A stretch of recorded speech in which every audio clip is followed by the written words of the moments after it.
What's going on, everybody? How's everybody doing? I haven't done this in a little while, huh?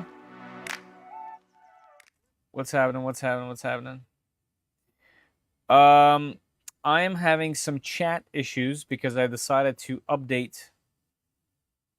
I decided to update the app that does the chat, social streaming. So at the moment, I just got YouTube working, as you guys can see right there. Also, there's quite a delay. Hold on, are we live everywhere? I don't even know anymore. Oh, okay, so we're live on Twitch. I gotta turn the audio off there. Where? Man, you can tell I haven't done this in a while, huh? A little rusty. Man, you can tell I haven't done this in a while, huh? All right, here we go. Okay, audio off. Okay, all good there, all good here.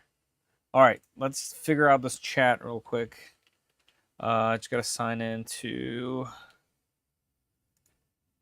Gotta sign in to Twitch, and what's interesting is Twitch is saying that my browser is not supported, and I'm signing in through an app. So that's kind of fun. Yeah, your browser is not currently supported. Please use your recommended browser or learn more here. Can I log in anyway somehow? Because like I kind of need to log in, or else this whole thing won't work. Here, let me try this. Hold on, guys. I don't mean to waste your time like this, but unforeseen circumstances. Let's see. If it works, leave it. Exactly, right? Well, I can say hi to some of these folks. Hello, everybody. Welcome in. It's always nice to start off with some technical difficulties. Just to throw your game off. But hi, Tulsa King, Nigel, Kenneth. We got Wix Central. Warpworks, what's going on? Sissy Kid. Zoomies here, hello. Knox, what's up, what's up? What did I win? Why are some people grayed out? I'm not sure, but some people do have a new icon next to them, which is cool. You get to see how active some of you guys are. So it looks like, for example, Wix Central has a crown and a number 3.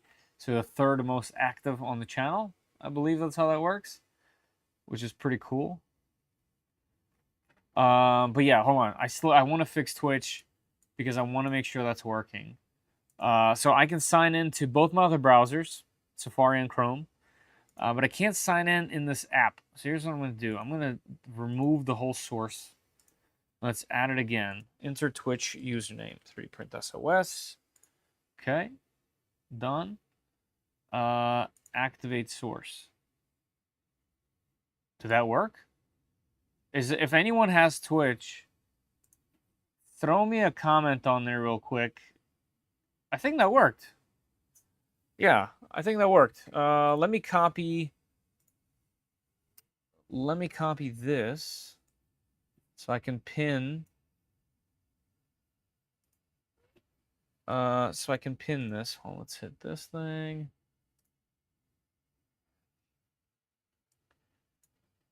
Copy that. Let's go to Twitch. Let's go here. Let's add. Where's the Gleam.io link? And then we'll be back. We'll be back to where we originally were supposed to be. Chat, pin that here. Boom, bada bing, bada boom. Oh, I think we've done it. All right, I can close that. I can close this. All right, let's see. Let's see if this whole thing scrolls now. Mark, what's going on? We got Jeb. I see the Magneto X didn't make it to the tabletop. No, it didn't, but it still can. I'll talk about that in 1 second. Cybertech number 1. What's up? AFM. Let's see. That's me. Hello, myself. All right, cool. Okay, I think we're there. And this thing is now at the bottom. We're scrolling. All right. What's going on, everybody? Another Wednesday. It's been a long time. I think it's been several weeks. Oh, no music. Let me hear the music. There we go. It's been a little while, huh? I've been busy. Summertime. There's sports. There's a little vacation going on. There's work. There's no sleep. All sorts of stuff.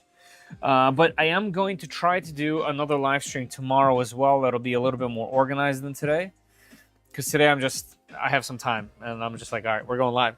But tomorrow I'll try to be a little more organized. Actually have a thumbnail, all that fun stuff. But I have a lot going on down here in the studio. I have a lot of projects, and we can work on a lot of them. I'm gonna need your help to decide.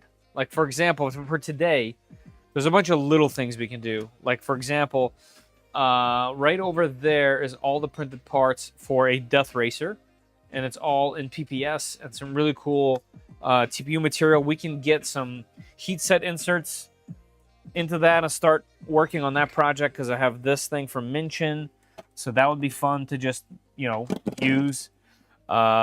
We can build these guys. I don't know why they're popular. Don't ask me. It's for my kid.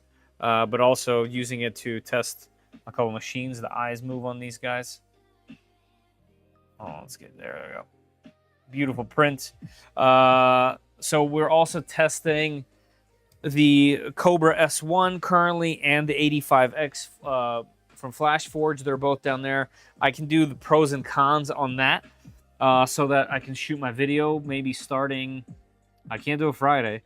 It'll have to start either over the weekend or next week. We have my new shelving that they've updated. They've updated the way the shelving works, so I have a whole bunch of new shelves. Although that's going to be kind of annoying to do the stream at my computer over here, but like over there. So we can do that. We can do the Magneto X, needs the X and Y, and I have them in a box. We can do that. We can unbox a whole bunch of Sunlu filament and the Sunlu E2 annealer and dryer. That could be exciting. I did also get the new Prusa Core 1 kit to turn my MK4S into a Prusa Core 1. And that's not something I want to do today. That one's got to be more organized. So maybe we can start that tomorrow. I have the A8, the ANET A8, the original by Tiger Flyer helped me with that. We have that to do. We have a Creality Hallet X1, I believe it's called. It's a resin machine. We have that to unbox. That also has to be a little bit more of a production thing. Man, there's a lot that we can do today. So let's just start by hanging out a little bit so I can catch my breath after everything, and we'll start there. But yeah, I'm thinking maybe Magneto X. I really need to use that machine for some large prints that I have coming up. I need a large machine, and right now that's my largest machine, and I need it up and running. Let's see. And here I thought I was just busy and missed streams. No, I've been everywhere, man. All projects on hold since a tree fell on my house. Oh man, I'm so sorry about that. I have this tree that looms over my house, and we just had an expansion built onto the house, and the tree's still there, and it's not on my property, and my neighbor likes it. I haven't talked to him about it in years, but the last time I did ask him about it, he said he liked it. So I doubt he would let me cut it down. But yeah, that tree really... I'm sorry to hear, man. Hopefully no one got hurt. Hopefully you didn't lose much, if anything at all. But that's a problem. Get the Magneto back up. My buddy's still waiting on parts for his... Yeah, I'm thinking Magneto at the moment. Missing your streams. I don't know what to do myself Wednesday. Yeah, I'm literally doing my best at trying to be as consistent as possible. And you see how well that's going. But yeah, I appreciate that, man. You spooled holders for the 85X are nice. They're so nice. I love them. I literally threw the other ones away. I don't even want to see them anymore. Now we need to raise the IFS. The top spools rub on it. They do, actually. They do touch. And that's a con that I need to write down for my video because I forgot. So thank you for reminding me. Let's add that real quick. FlashForge 85X. Spools. I got to write some. Some spools rub on the IFS. Okay, we'll just leave it there. I do have a whole bunch of filament, like mountains of new filament. That's really, really cool. Some really interesting TPUs, by the way. Lambert, they're totally correct. The Micron needs a software update. It needs software before I do anything else with it. It's literally right here on my desk.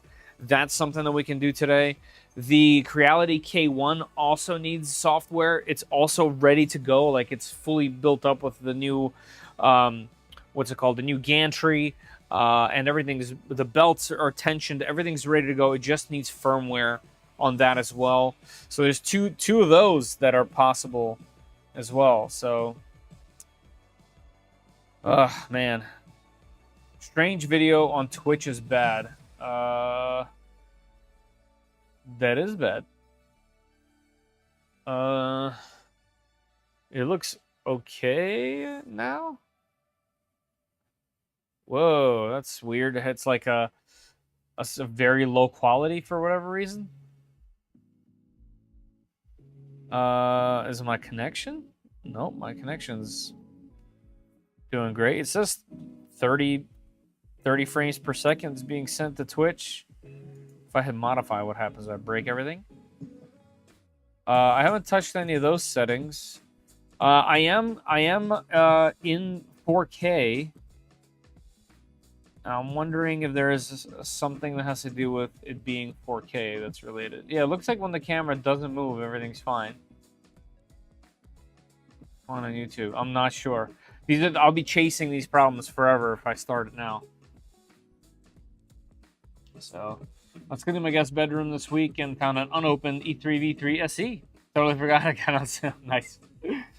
Nice.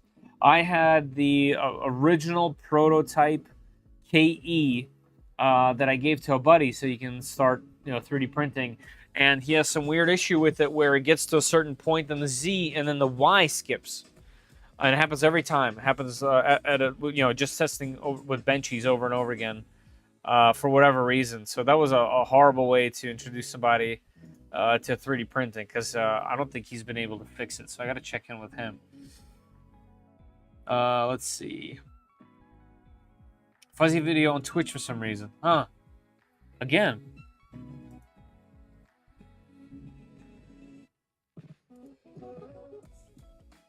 Oh, it looks like it is in 4K.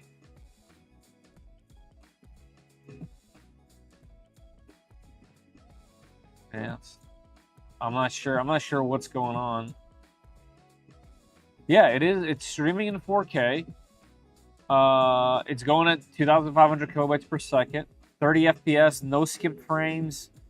I'm not sure what's going on there. It says it's on low latency. I'm not sure, guys. But I'm sorry. I'm sorry about that. It's always a total bummer. Hey, Digital Dragon, Luke, how you doing, man? I'm good. How are you? I'm just trying to catch up with everything. Everything's been a little crazy. I haven't done streams in a little while. I haven't done videos in a whole month, which is kind of nuts. Probably the longest I've ever, in the past 4 years, the longest it's ever been without me recording or doing a video. Construction, baby, sports, just summertime. Too much going on, 85X is so cheap on eBay at the moment. It's so tempting, but I don't need it. 85X is cheap. It is cheap, and that's why I want to do it before some of the other machines that I have here, because it seems like it's just a really interesting entry, to the whole genre, and to make an affordable multicolor machine. To make a affordable 3D multicolor machine. Cool. All right, I'll update the firmware Cobra S1, but it's printing fine, so I'll leave it alone for now. Yeah, I have updates on a bunch of my machines, and I haven't done it, although I just did it on my computer here, and you see what happened in the whole beginning of this thing. It's PDG.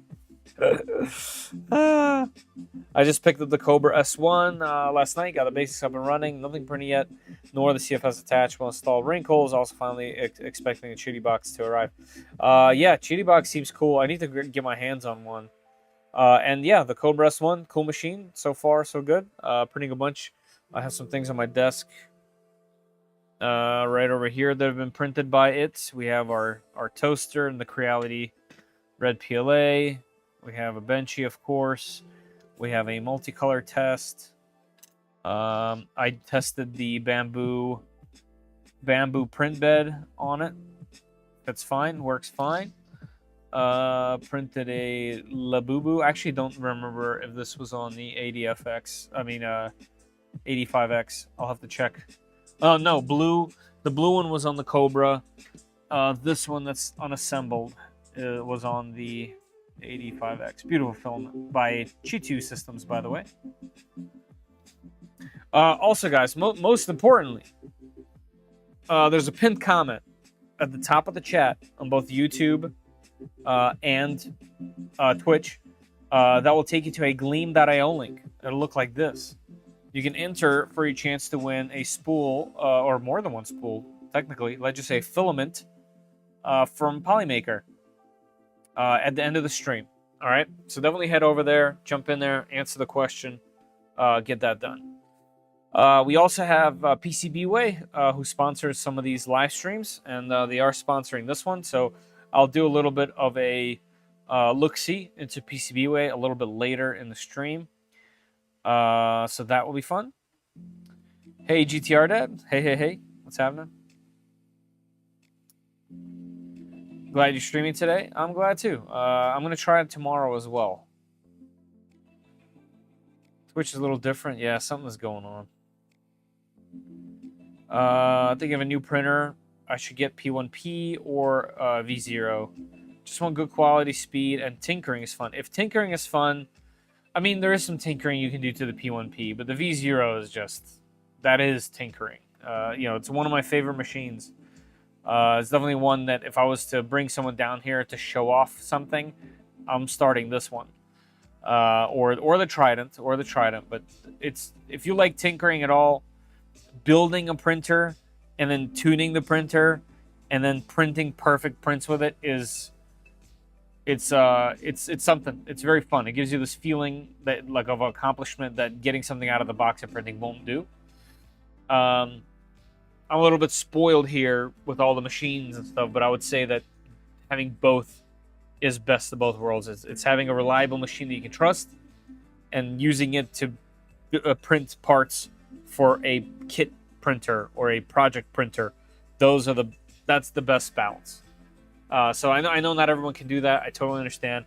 But so get the P1P if you just want to print and do 3D printing.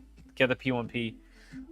If you like tinkering and you want like a project and you want to feel that accomplishment, I would go for the V0. Did Anycubic get back to you yet? Anycubic did. Yes, I have the Cobra S1 right over here that I've been testing. They did. So I'm looking forward to finally making a video on that. That'll be next. Doing well, working on some wiring for the 0G Mercury build. Nice. Yeah, that seems like a cool one. A couple of people are doing that build at the moment. Yeah, man. That's awesome. I wish I had like the mental capacity and brain power to do more builds. But I can't seem to catch up, so it's going to have to be on hold for a little while. But that sounds great, man. That sounds like a fun one. Just trying to catch up with chat. Baby alone justifies it. Maybe. I don't want to make too many excuses, you know?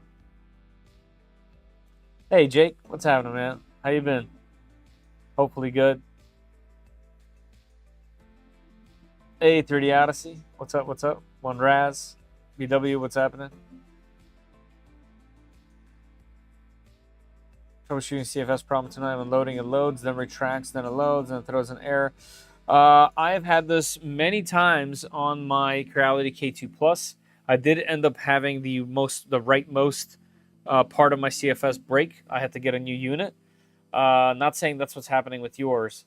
But for example, on the H2D, I had something in the extruder itself, and it kept doing that too. It would feed, not feed, feed, not feed. I was manually able to feed. I was manually able to feed like through the screen. But when I go to print, it would always just go in and go out, go in and go out. It turns out I had to take everything apart. There was something in there somewhere. I put it back together, and now it's working fine. So I've had both of those scenarios. But yeah, I was also not sure what's going on, and I still technically can't pinpoint what exactly that could be, Mark. So maybe that wasn't very helpful. Hey, 3D Print SOS, what's your thoughts on the upcoming Snapmaker you want? I want one. I'll be getting one. I'm very excited. They didn't, there was no like teasers. They were just like, bam, we have this machine and it's ready. Look at it. It's coming out soon. So that's pretty cool. Snapmaker is a legit company that makes really high quality things. They might not always be the biggest hit, especially with my particular audience, but that machine seems awesome and very welcoming. So, hoping to get that. I was recently gonna have PCBWay mill me apart for my for fun, but my boss finally bought me a Vision Miner IDEX 22. Nice, and a kilo of peak. Nice, that's cool, man. That's cool. I will have PCBWay make something before the end of this year. I have to have them mill something, so it'll be something for my console, probably for my handheld Macro SOS console, likely. So I'm looking for that.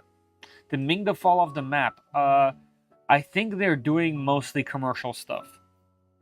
They have some crazy commercial machines, but yeah, I think their consumer ones kind of fell when Clipper started being introduced, because they had like really big, slow, non-Clipper machines. And I remember at some show, I don't remember which one it was, but they showcased some Clipper machines, and that's it. They never went into production. So, hey, Shrimp Father, what's happening? Night Train, what's happening? All right, I'm finally caught up with chat. I had a similar issue with the Bamboo Lab H2D demo unit at Enclave. I think the issue was the cable connecting the AMS to the printer. Try unplugging and replugging your cable. That could also be it. That could also be it. Yeah, but my CFS specifically, not the AMS, but my CFS specifically had a bad third or fourth channel. I took it apart, tried cleaning things, tried taking it fully apart and putting it back together, tried all the troubleshooting things from the wiki, couldn't get it to work, had to get another one. So, did you watch the video to the end? Do you think you could 3D print the custom shell for the console? Yeah, I did. I've seen a bunch of those consoles, especially on Instagram. They're really popular there. So if you like those, there's a bunch of builders that make wild things like that all the time, specifically on Instagram.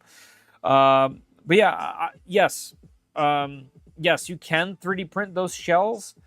For whatever reason, the DMG 101, there isn't like a perfectly 3D printable shell.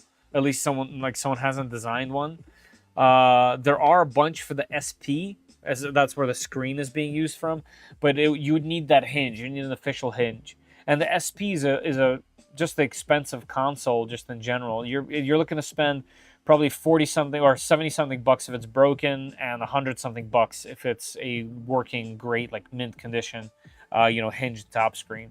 Luckily, if you don't need the whole thing or the internals, you could probably get one broken, like on eBay or something. But yeah, I think with the original hardware, that's going to actually be a somewhat expensive project, but it's really cool. Big, very bulky, but very cool. Kenneth, what's up? What's up?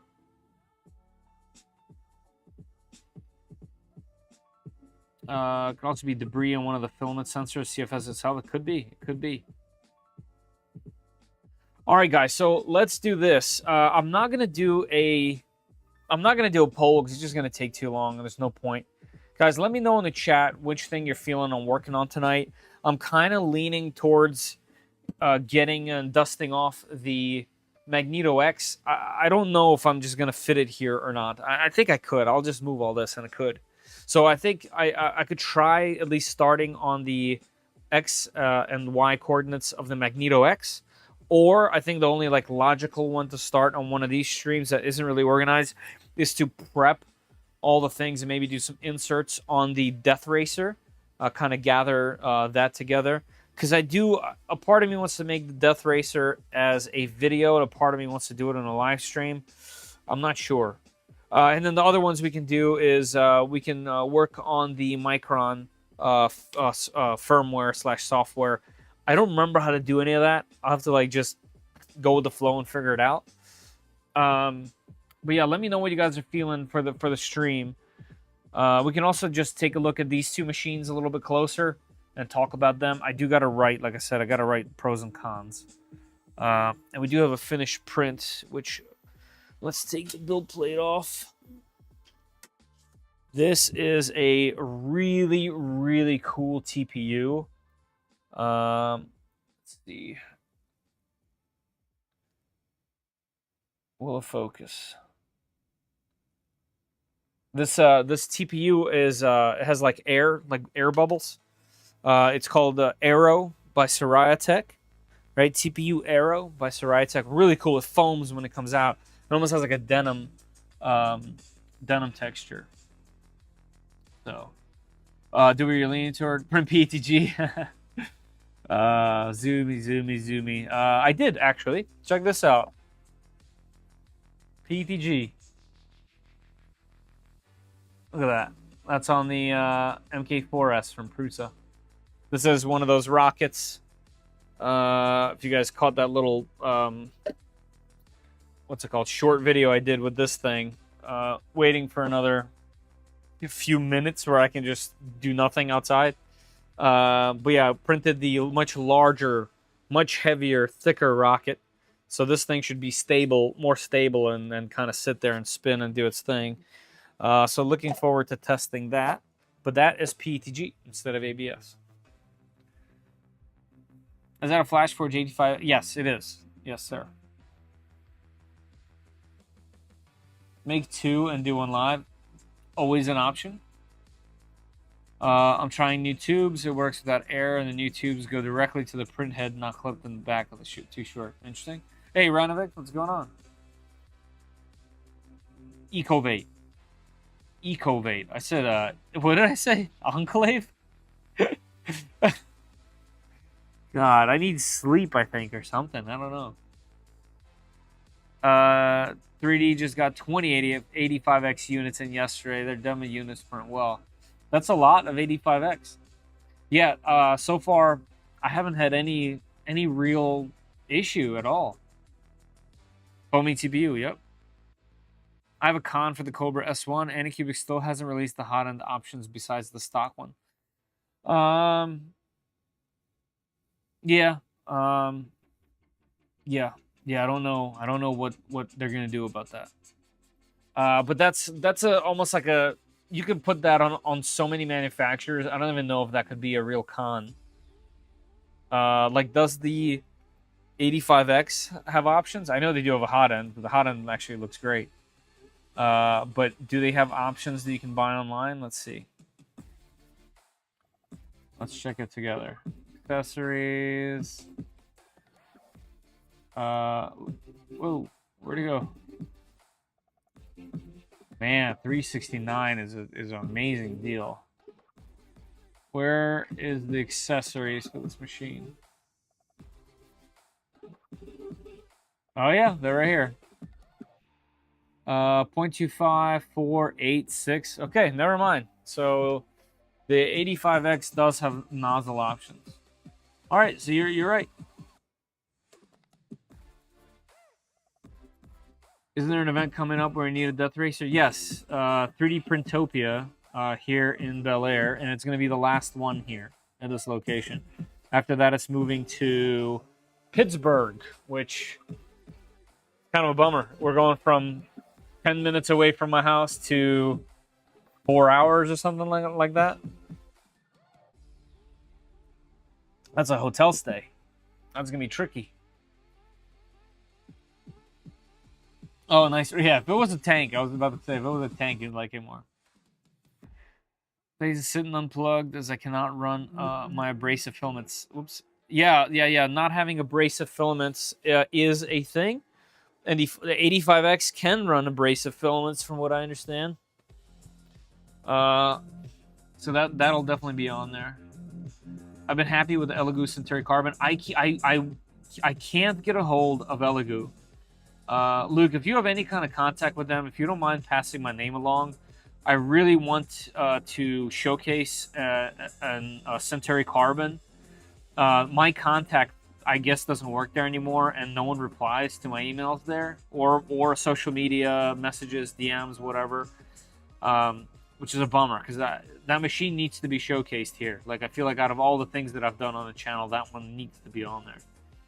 So, but yeah, I hear great things about the Centauri Carbon. The aftermarket hot-ends for the S1 actually look better than stock, so I'll probably get some. Nice. Fun fact on the 85X, they found a nozzle defect with the demo units they shipped to vendors. They pulled all nozzles in the supply chain and replaced them. Nice. So that's why they sent the new hot end, huh? Cool. I thought the website said next year's in Philly. Yes, next year, John, is in Philly. This year in October, I believe it is, right? Or September? Is it September or October? Either way, September or October. I don't remember. It'll be here in Bel Air, Maryland. I'll see if I can get you a contact. There have been some changes. Yes, yeah. I mean, that happens all the time in like all the companies.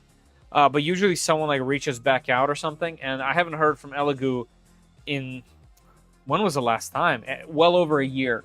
And I've been actively trying to send them emails and stuff. I'm guessing I'm just going to spam at this point. But yeah, you know, even like WeChat or Discord or anything, like literally any platform, Luke, I would love to chat with them. Yeah, if you can, that'd be really amazing. I'd really appreciate it. Seems to be the best printer value on the market. I don't have one, so I can't say. I do hear really good things. At the moment, I think it's probably going to be one of these machines, if not the, you know, still the A1 and the A1 Mini, you know. September. Okay, cool. September 27th, 28 in Bel Air. Cool. Yep. Yeah, I'll be there for that. Either one's a long way from Florida, but I'm going to try to make next year's show. Yeah. Either one. Either one is pretty far away from there. I know I haven't posted much recently. We were still doing Toys for Tots this year, so get printing. That's true. Well, Zumi, I did see your message. I haven't had a chance to even sit down and reply. But yeah, we'll have to chat and figure it out. I'll talk to more than one vendor for filament, and we'll see what we can do about that. But yeah, Toys for Tots should be good. Should be good. All right, y'all. Let me clear off my desk a little bit. I'm thinking I need that machine, and I'm not gonna have much time to do it. So let's just go for it. Let me clear off some of this junk that I have on here. Not that it's actual junk, but let's put that there for now. We got some printable stuff. We got my giant monster logo. Set that right there.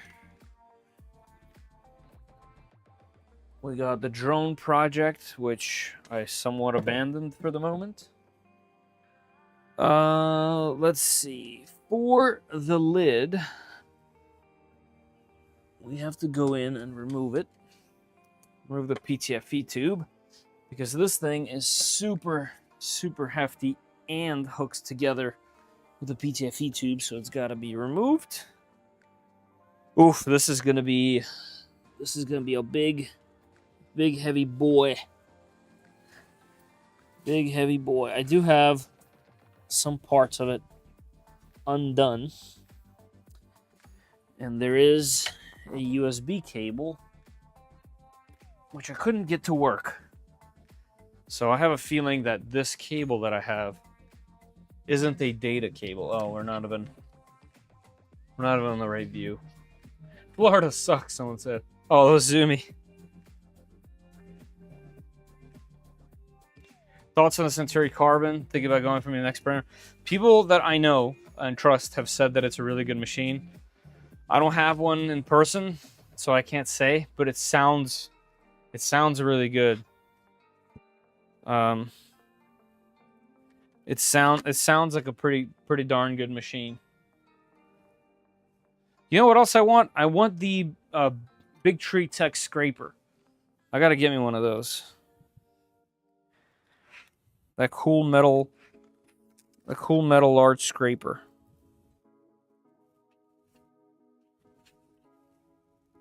Polymerica deals finally ended just in time for me to use my $24 discounted buying a keyboards license. Of course. That's how it works.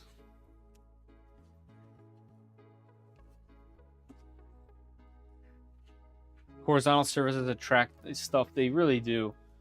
Especially here in my house. With all the construction I have going on. It's crazy. I have a Cobra S1 combo and an 85M. I do too. I've been enjoying those. I've got a Centauri Carbon. I've got 4 Centauri Carbons. Wow. Purchased 2 based on my experience. Look at that. Yeah, I mean, if you have more than one, that's already saying something. If you have 4, that's saying a whole different thing. Did Anycubic say they were going to let you open Clipper on their printers? No. Nope. They specifically do not want that. They didn't want to help me with some support because I had the third-party firmware installed. All you have to do is just disable it, and then everything's fine. But yeah, that'll be in the video. I think both companies are really resistant to just showing the fact that they are running Clipper, like specifically, and giving us access to it.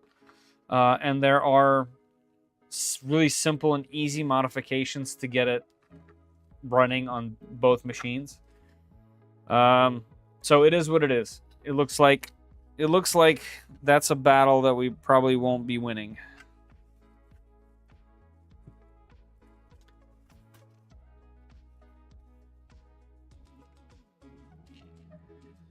I saw that it says it comes with a hardened nozzle for abrasive filament. I just don't want to order third-party ones from other 2 and end up having problems.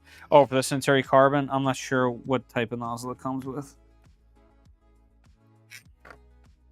Trying not to destroy this TPU,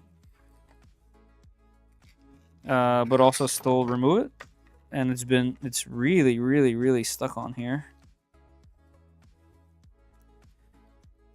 Just don't want to rip it.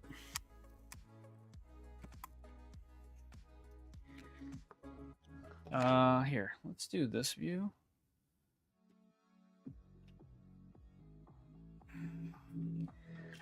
Whoops.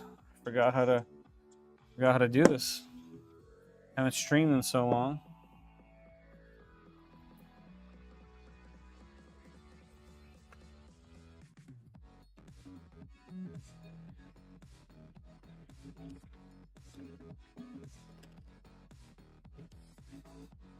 Like I said, as long as I don't rip this. Oh, too much squish. Maybe. Let's see. No, it looks good. It just really likes to stick to the PTFE. I mean, PI. But yeah, it has this really lovely texture, almost like a foam in a way. I would kind of say close to fabric. I did have to reprint this because I printed it with 0.16 millimeter height, and I made a 0.16 millimeter height support. What's it called? Distance, and it completely fused. So this is actually 0.32, and looks like the support ends up coming off. I actually don't even have this device to slip this on. That this cover is for, but that's okay. It'll get here eventually. So this is the key here is to not rip this top piece, but still be able to remove the supports. So let's see if I'm able to do that. Yeah, they're going. Oh yeah, they're coming off great. Wow, I'm surprised. Alright, so this one is tricky because there's a really thin wall there, and I definitely don't want to rip it.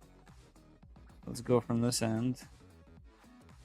TPU supports are never fun. This is why you use what's it called, PLA supports on your TPU prints, if you can, of course. But I'm sure this would have been a filament nightmare. A poop nightmare if I let that go.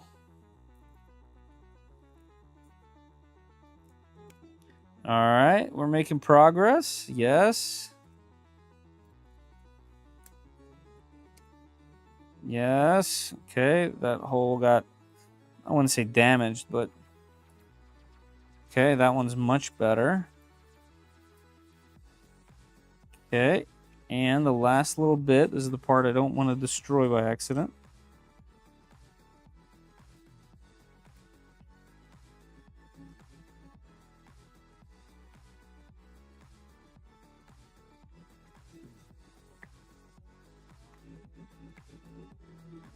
Okay, hopefully I just ripped the support and not the little piece that I was looking to do. Here, let's tear this part off and see if I can cut this off and clean it up. Yeah, this filament is really, really interesting. It's very resilient. And it feels just really nice to touch. Like a regular TPU is very glossy and plasticky to touch. Whereas this feels like actual rubber. Like this feels like a foam, like a foam RC tire, if you guys ever had those things. TPU supports never end well. Yeah, that's right. What's that? It's a, yeah, glue stick. This is a case for a Miu A30 little console, little gaming console. This is the faceplate to it. So it will look like this, a little carbon front and a TPU backing. If I can get this off of there, that would solve all my issues. But yeah, the supports actually worked really well. There's a little tiny bit of cleanup, but it looks like all of this just comes right off. So you just kind of have to sit there with some snips and get this stuff off of there. And clearly my support settings, even on the second go, weren't necessarily perfect. But hey, they did print. This is a tricky thing to print like that. Yeah, all the little doodads just come right off, and it actually ends up looking really smooth. You know what this looks like visually? It looks like PLA carbon fiber or PETG carbon fiber or nylon carbon fiber. It matches that texture really, really well. All right, let's see if I can cut this off a little bit better. Stay together, TPU. Yeah, this one little stubborn support looks like it fused with that little piece. That's a bummer. I'm going to have to reprint that, I feel like. Or, is that coming off? Is there just enough of a little air gap? Let's see, I'll just keep snipping away at it. Gently pulling. Oh, yeah, come on. I bet I will be able to get that off of there. Let's see.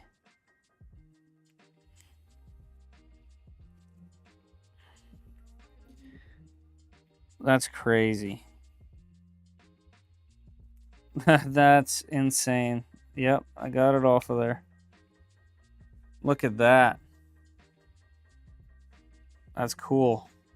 So there's just a little bit of little pieces here and there from the supports, but it looks like if you just kind of pull on them, they do end up coming off. Anyway, this isn't the main part that I wanted to show you, but I got distracted.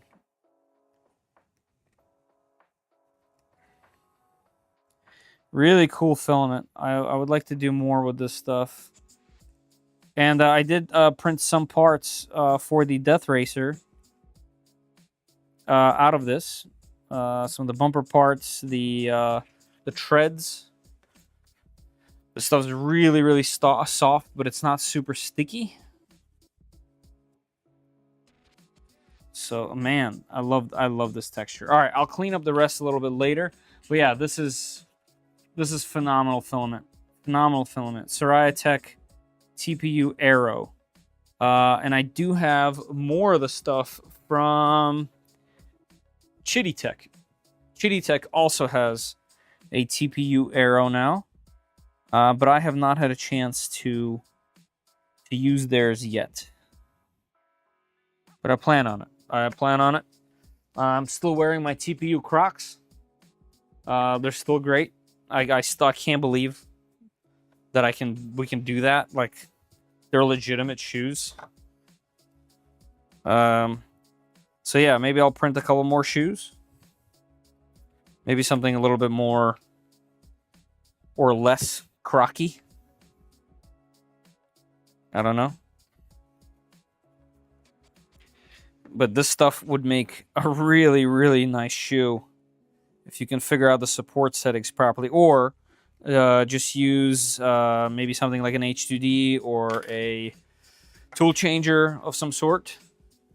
Maybe Prusa's XL, and do PLA supports. That would be a solution there. By the way, Zumi, I didn't want to use glue stick for this particular one. Like, I knew it was going to stick. Because the last time I printed it, I did use glue stick, and it came off easy, but it had that gluey texture to it, you know, that's kind of uneven. And I was really going for this, you know, super pretty. Look at that first layer, huh? Anyway, this will be like this.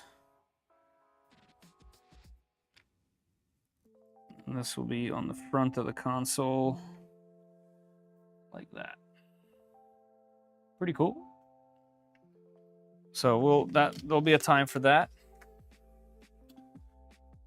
And your enemies will bounce off you. One of the cool things about that Aero TPU is that you can change the stiffness density of the print layer modifiers in the slicer. Yes, I did see that. Hey, going DH, how you doing, man? When are you gonna build the speed monster like a 250 or VZBot? I don't know. I have so many projects. It's really hard for me to be like, oh yeah, I'll just buy one of those. You know, like, I literally don't have enough time in the day. I would love to, especially a VZBot. But I just, at the moment, I have to kind of pick and choose what I'm doing, you know?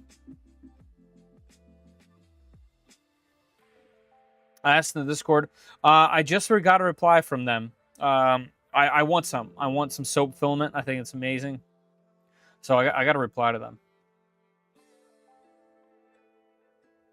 Hey, Filter. No problem. What's the TPU filament? It is called TPU Aero by Soraya Tech, and Chitty Tech has one as well. Heat gun is your friend? Facts. I got one right over there too. You need to print some flash for your Crocs. I do want to print. So I made these. Say 4-wheel drive. One, I need this in multicolor. But two, if you notice, these do not bend very well because these straps, lay flat on the build plate. What I need to do is design grooves into them so that you can flex it without it doing this nonsense. And I tried heating this up first before flexing it, and they both did it. So I do want to do this in a different color and reprint those and kind of do my own design for that. I just, once again, haven't had time. Yes. My slides are splitting, but they've been Oh, I got to do some slides too. That's a good reminder. Hey, Iceman, how you doing? With foaming TPU, you can usually adjust the rate of foam by changing. Yes. Did you say soap filament? That's right. There is a soap filament. There's also a whole bunch of other filaments by that company that make you go, whoa, what? So yeah, hoping to get in touch with them. Yes, please. I want to try, but I'm cheap and then want to try cold turkey. Yeah, cold turkey. I definitely 100% will be doing that. That is in the works. All right, sorry about this view. Let me move you over here for just a second. And I will go grab the behemoth and figure it out. So first of all, let's take a little sip. Cheers, guys. Thanks for being here. Oh yeah, that's good. Second of all, let me load this stuff into here carefully. This should be a short tomorrow. I don't know what the deal with the Labubu nonsense is, but my daughter likes them. So I printed some. These are actually wheel covers for the my Death Racer for both sides. And so the whole thing is all completely blacked out except for these spinning wheel covers, which should be pretty cool. This is the lots and lots of shelving for my wall over there, and I did this wrong. Now all the shelving stuff is going to fall. Oh, well, we're going to YOLO it into here anyway. Let's put the rocket in here as well. All right, this should give us ample room. Nice spinners, yeah. So you can 3D print your own soap bar. Yeah, benchy soap bar. Would the giveaway be for high temp PLA? Zenterna, you can get whichever filament that you want. They actually give you a credit to their website store. You can then spend it however you'd like. You can add more to it. You split it however you'd like. You catch a sale and buy more than one. All kinds of stuff. Hey, SPC, what's happening? Prices are decent. The soap stuff is only $20 a roll. Another 12 shipping.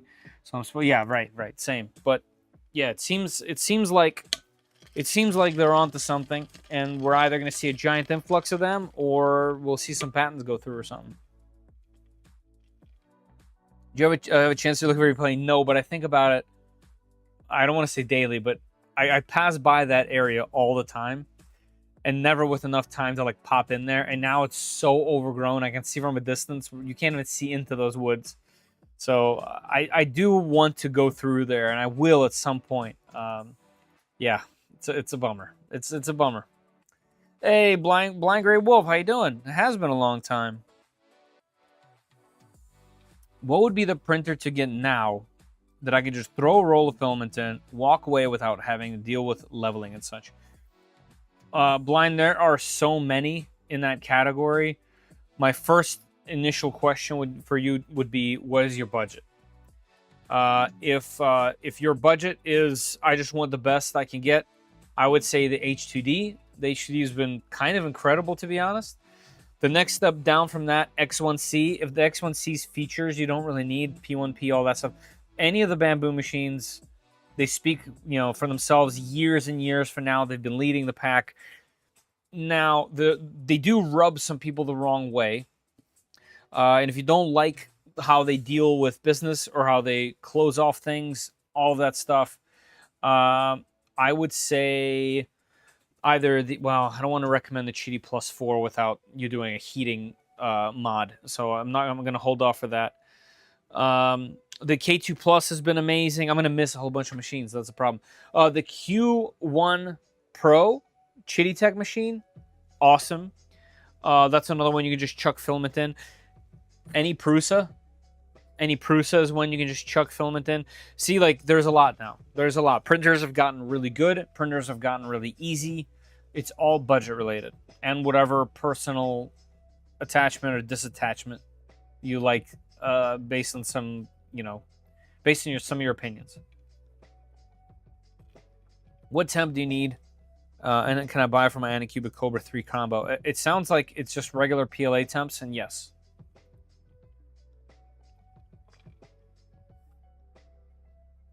I knew it was going to get overgrown. Maybe in fall you have time. Yeah, it has to be in the fall. I won't be able to go in there now. It's really far into the woods. It's, I would say, a 30 or 45 minute walk through, not like off of a trail or something. Like, it's just woods. Like, it's, plants, sticker bushes this high, swampy areas. It's all the nonsense you don't actually want to walk to. It sucks. And it's not private land either. So it's not like it's like some, single house attached to some single house and they never go back there. It's like behind a church area on the side of a highway type of situation. I don't even know who owns that land, but it's not fun. H2D is a new Bamboo Lab machine. It has 2 hot ends that move up and down, kind of like a whole bunch of other machines that exist. Snapmaker had one for years. A whole bunch of machines have it, but there's 2 hot ends on one unit. They also have some laser stuff you can do, but that's for a different type of person, I think. But yeah, it's been amazing. The AMS updates are really good too. The AMS itself heats filament now, which is nice.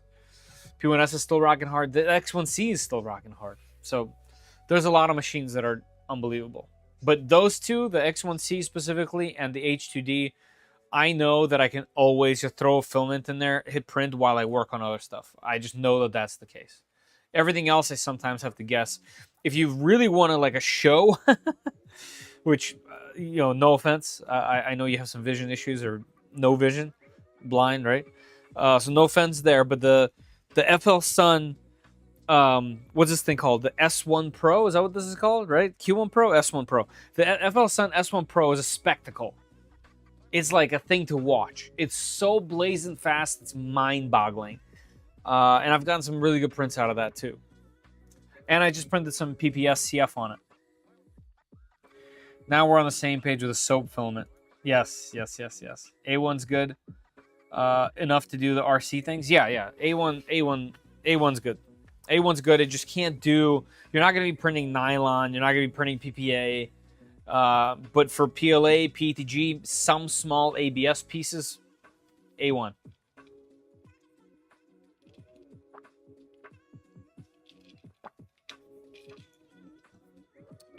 Yep. Okay, let's do this. Let's figure out how in the world am I going to get this behemoth up there. So first, let me move my camera back so that I don't crush the legs on it. Let's lower this table as far as it goes. Let's see. Nothing seems to be in the way. All right, somewhere there. Okay, about knee height. Lift through your legs and not your back. Yeah. Back of my desk. Hey, Shrimp Father. The A1 Mini is better than the A1. I have spoken. I don't know about that. I don't have the A1. I do have the A1 Mini. I actually just printed some TPU on it. And it crushes. It really crushes. It's a machine that I'm going to have a really hard time getting rid of. All right, let's unplug this big guy. And let's... Oh, my God. This thing is so heavy. It's crazy.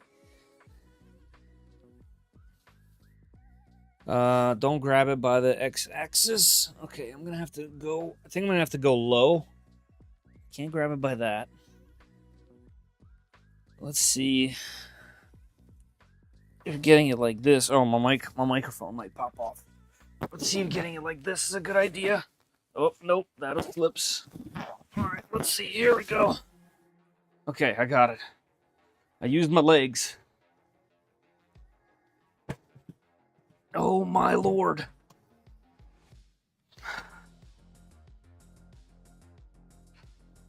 Crazy. It's so heavy. It's so heavy. I needed to face the other way, don't I? Oh boy. All right, let me see if I can move this stuff further out of the way. All right, let's see. Let's shimmy this thing on.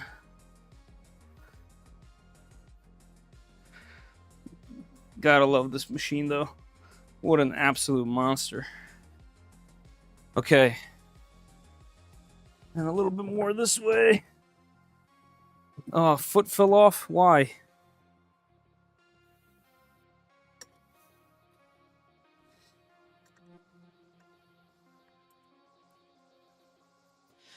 Okay, screw that back on.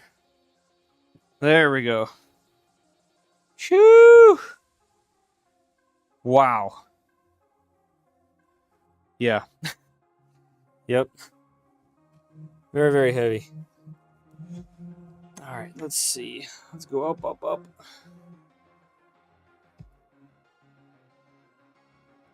Oh, sorry. All right, doors. We won't need them because I think most of the effort is going to be up here.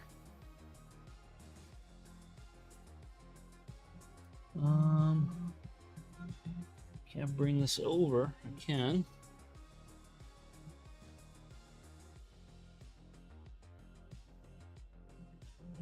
Let's see, I can go a little bit higher, I think. If I do this. Yes.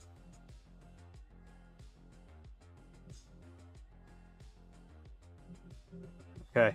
All right. There we go. Oh, and that camera is in the view of this camera. Okay. That's fine. All right. Magneto X. Love this thing. Want this thing to succeed. Want this thing to work. Has so many cool ideas on this thing.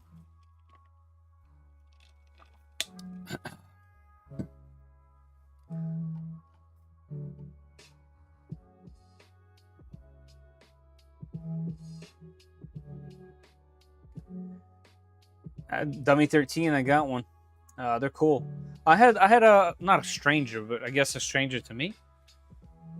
I had someone ask me for one. Someone asked my wife through me to build them one. So I built them one like on a kit, one of those kit cards ones. They loved it. Magnets are heavy, yeah. Labubu. The blue thing that I showed you earlier, this little guy is a Labubu. And on this particular model, I think this is kind of clever actually, the eyes are adjustable. They're cute. Beautiful filament, by the way. But yeah, this is a Labubu. I think they attempted to do like a Beanie Baby collection type of thing. You get them in a container that you can't see through. There's like series. And when you unbox it, you get one. Could be rare, could be not. That type of thing. At this rate, the printers are growing. You might need a dolly. Yeah, 100%. I've already actually talked to my wife about getting a dolly because I need one. Yeah, the machines have changed so much. Like I've had, I have my family pop into my house here and there. And as they come down once in a blue moon, they're like, what is going on? Like they went from being 3D printers to ovens. Like that's what people call them. Like, what is this? They look like a microwave or an oven. They've definitely changed quite a bit. So yeah, you're right about that. What are we doing to my Magneto? It is a Japanese thing, I think. Or Chinese? Probably Japanese. We need to replace the entire X and Y because I can't find the issue on what the problem is. And this was like a demo unit from an event.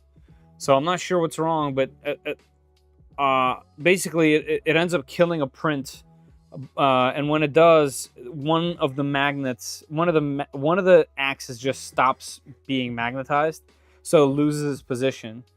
You can most of the time readjust it, reset it, and then it homes and it goes back to where it was, which is really cool actually. But it keeps doing it, and at first it was doing it on the Y. I replaced all of the wiring because I thought the wiring was broken. I even thought I found a spot, which made it maybe that was somehow just luck. Once I redid the wiring, I did a print, and now it's the X. So I know it's not the wiring. Maybe it's the board in here. So I told them, send them a video, and they're like, yeah, here's the X and Y axis. Just replace them. So that's what we're going to do. Demo unit blues, that's right. It really is. But yeah, let's grab these. Let's see what's in there. And go from there. I have a feeling this is going to be really hard and complicated. But it is what it is. I have 2 separate packages. They did ship them separately. I did ask why the machine was not in stock anymore and hasn't been in stock in forever. And they said that it will be in stock. They were just sourcing parts. because I thought maybe they were nixing it, or maybe there's an update or something. So I asked, but that's what ended up happening. All right, I don't know which one this is quite yet.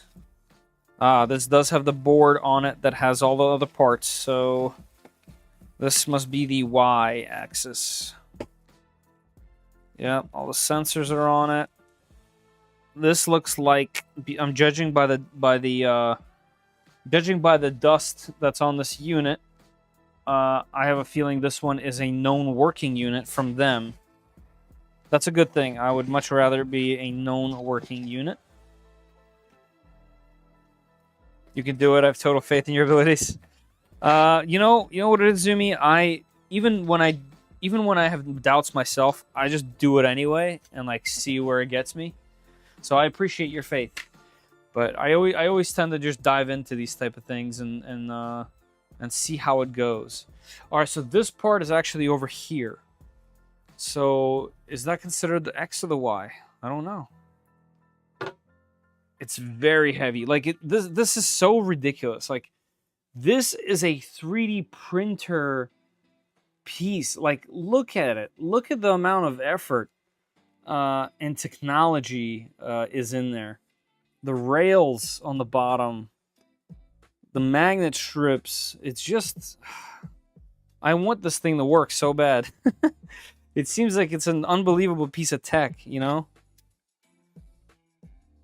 All right, let's remove this. Hopefully I don't drop it. Because if that slides off, I'm sure the magnets will go everywhere. And then it'll be useless. What were those standoffs for? I guess the cover. Yeah, so this is where all of the cables, the new cables that I got, all of them plug into this little sister board here. So I am familiar with that.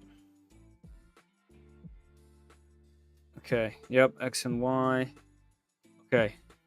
Man, the little CNC bits and machines, and like the fact that this is a stack with a sensor in there, so that it knows the position of this, and it's just like all the little threads everywhere and the hardware. It's just, oh, sorry, I'm not even showing you guys. It's just incredible. Like, look at this. Look at the milling of just these pieces, and the anodizing. This is and what's crazy. I was talking in the Discord about this. Like, there's a lot of people that just don't give a crap about this stuff at all. If their printer is functional and it's printing really well, this part doesn't matter. And the thing is that they're totally right. They're totally right. Here I am talking up a big thing about this machine, and it's the one that's broken and not working currently. So, maybe I'm just wrong. Hey, Brian, Nut7, what's up? Seeing a few people's backgrounds. Yeah, me too, but it's never printing, is it? Right? Like, I've been using mine quite a bit, actually. But it's been broken for a while. So it's been broken in the background, just like all the other ones that you've seen. This is a masterpiece of technology and engineering. It's so beautiful. I fully agree. And like I was saying, I was talking to some folks in my Discord, and there's people that just absolutely don't care about it. I understand.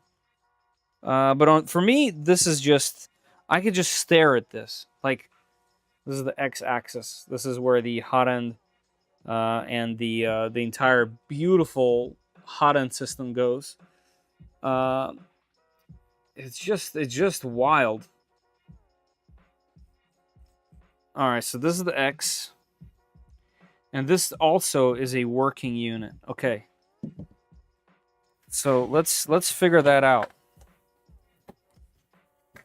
Let's figure that out. I'm actually gonna keep these boxes, and what I will do is, once I get the machine running, I'm gonna send them theirs back. Maybe they'll be able to fix it or something, because this is not something you can reuse somewhere else, you know?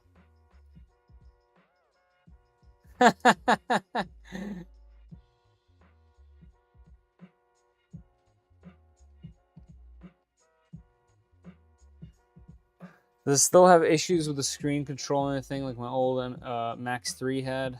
You're talking about the bamboo machine? No, not at all. It's not like that at all. I sometimes buy refurbished printers and refurbish them. It's sometimes fun. Yeah.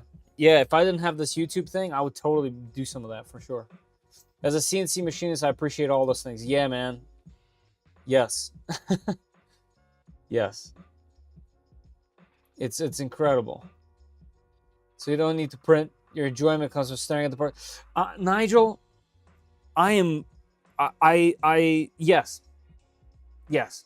I have some kind of weird thing where I have so much appreciation for some of the things, like the design and effort that went in, to where sometimes it doesn't even need to print for me to enjoy it. I have this. I do this with collections, and I think it's like a personal disability type thing. With my game consoles or with my board game collections, sometimes, especially with the board game collections, I know that game won't get played. I know no one's even going to want to play it, but it brings me joy to own for some reason. Agricola is one of those. I don't know if you guys are into board games at all, but Agricola is one of those games. No one will play it, but I love owning it. And there's another one. It's a card game. It's a deck building game, and it has this like cyberpunk theme, but it's not cyberpunk. Like a survivor. What's it called? Like a winter post-apocalyptic winter type thing. Hold on. I'm gonna find it. Arctic Scavengers. Arctic Scavengers is another one of those things. I'll never play it ever, but for whatever reason, owning it, for whatever reason, owning it just brings me joy. So yeah, it's definitely some kind of disability. Oh, the Q1 Pro. No, the screen does not run it. No, it does run Clipper, but you wouldn't even know if you never went into it. Weirdo. It's the thing. I can admit it. Good set of nips, tight. Yes. Zoomy, it does. Look at my shirt. On the way with cookbooks, I have dozens. I'll never cook the recipes from them. See, there's something about it. Even just if you have a chance to once in a blue moon just hold it or look at them or even just look at a recipe once in a blue moon. It could be once in a year. It could be once every 5 years. Something about it, you're like, yes. And you would slide that sucker right back into your collection. F1, I'm going to get one of those at some point. I can't wait. I think it looks fantastic. I've seen all the marketing. So yeah, I'm looking good. Looking good.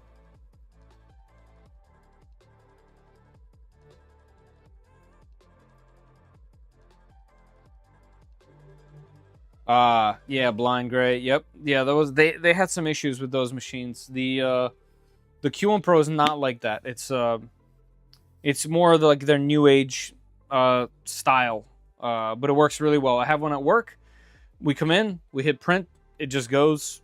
We turn it off. That's it. I've done nothing to it. It's definitely been one of those type of machines for me.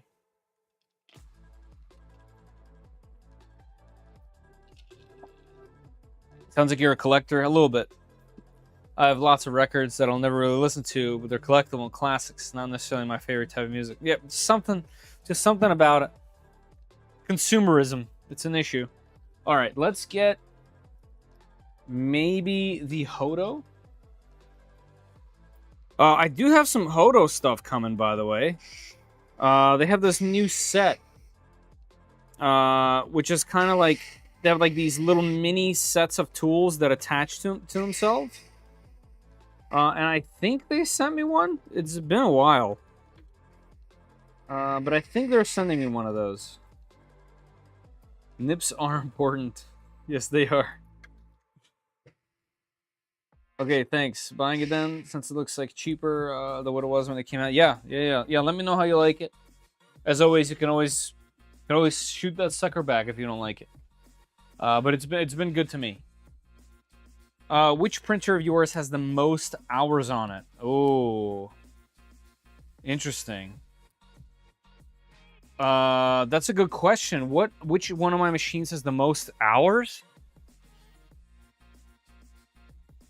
It's gotta be either the X1 Carbon or this K1 Max that I've had a really long time. But the K1 Max had a dead board in it, so I don't have the hour number.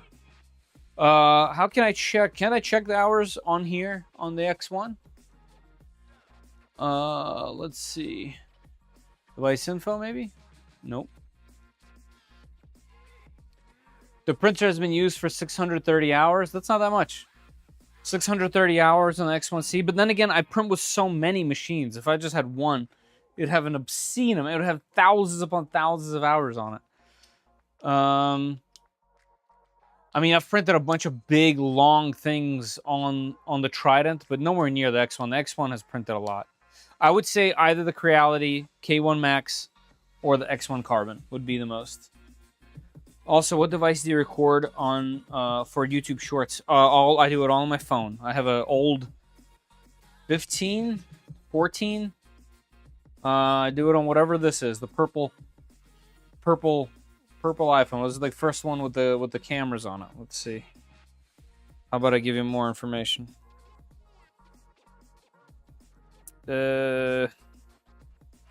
General about. It's a 14 Pro.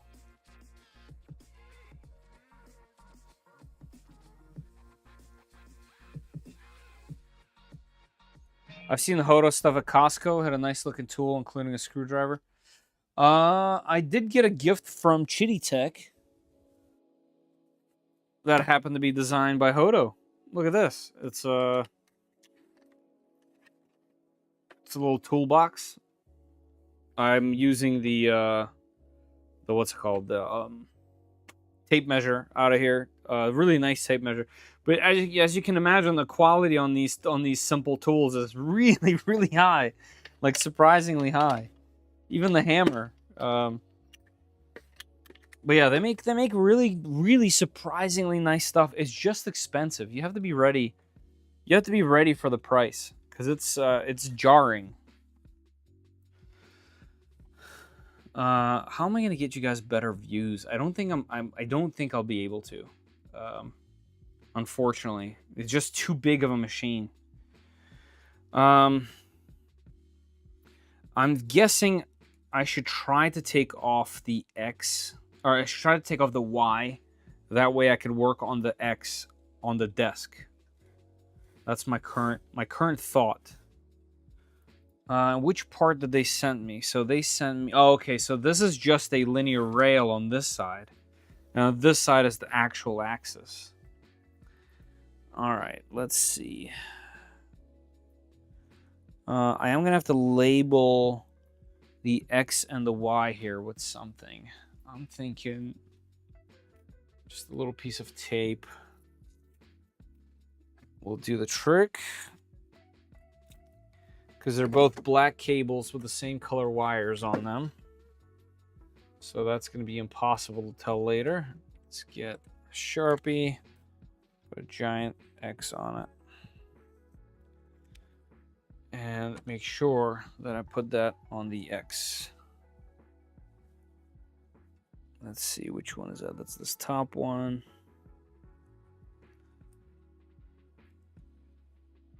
Okay. The wire with that on it is the X. All right, I'm going to unplug everything first on this board.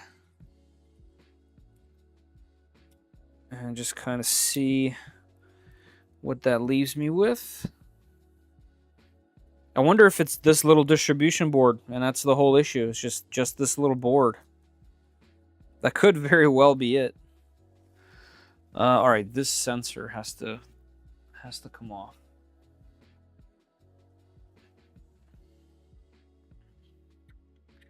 What do I do with the Hodo?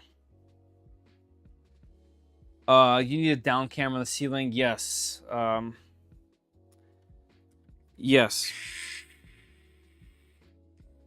I'll just leave it at yes. I never figured out how to wire manage it. And that's why I don't have one. Like I have a camera literally right there. Literally right there waiting. It's right there. And I even had wire management in the ceiling right there, but I couldn't figure out how to plug in a third camera. What's recording you right now? I have two OBSBot cameras. I have the OBSBot Tiny 4K 2, Tiny 2. That's this one. And then this is the older Tiny 4K. So there's the 4K, and that's the Tiny 2, which is better 4K. Need some 80/20s above my desk with a camera mounted trolley. The ability to top view from anywhere above the bench. Yeah, that'd be nice. Yeah, 3D Odyssey, these cameras, honestly, for the price, I don't even know what you would get that would do, you know, like it's just they're amazing. Oh man, looks like I gotta take the back panels off, which sucks. There's lots of screws and glue, and I need the other Hodo because I stripped that piece. I do like that the cam follows. Yes, they actually both follow, but I don't like the secondary one moving as well, so I turned it off. So as you can see it in the one shot, it's gimbaled. They're both gimbaled. But yeah, the one that's large right now is 4K, but slightly worse quality. The other camera is significantly higher quality, even though they're both 4K.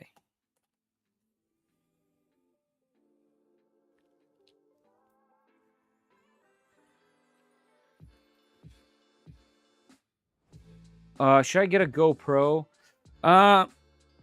Unless you're going to do like action stuff with it occasionally, I would say no. I have a GoPro 10 Black, and I very rarely use it now. If you do want to get a camera, 3D Odyssey, I would highly, highly suggest one of these. I would highly suggest one of these. This is a DJI Pocket 3, and it is on a gimbal, and it's incredible. Hold on, let it focus. I guess it's blown out, but this thing is incredible. Crazy Osmo Pocket 3 or something like that. Crazy good quality. I use this thing for shows. You can even control the gimbal like this with your thumb on the joystick, or as you can see how it like moves? Really, really smooth. Beautiful 4K footage, amazing user interface. I would highly suggest this over a GoPro for content creation if you're not going to be like mounting the GoPro to other things too, if that makes sense. I even think they're about the same price.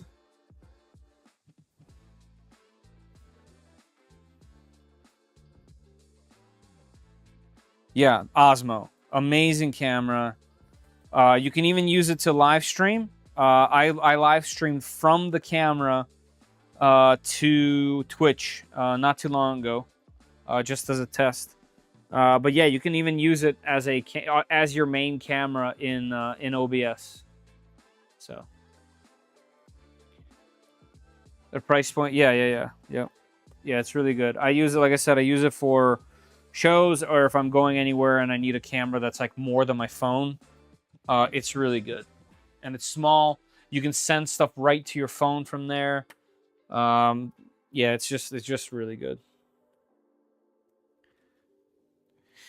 All right, these panels are also glued, so there's always a little bit of a hassle to remove them, but we will get it done. Here we go. One panel, two panel. All right, panels are off. We should now be able to snip.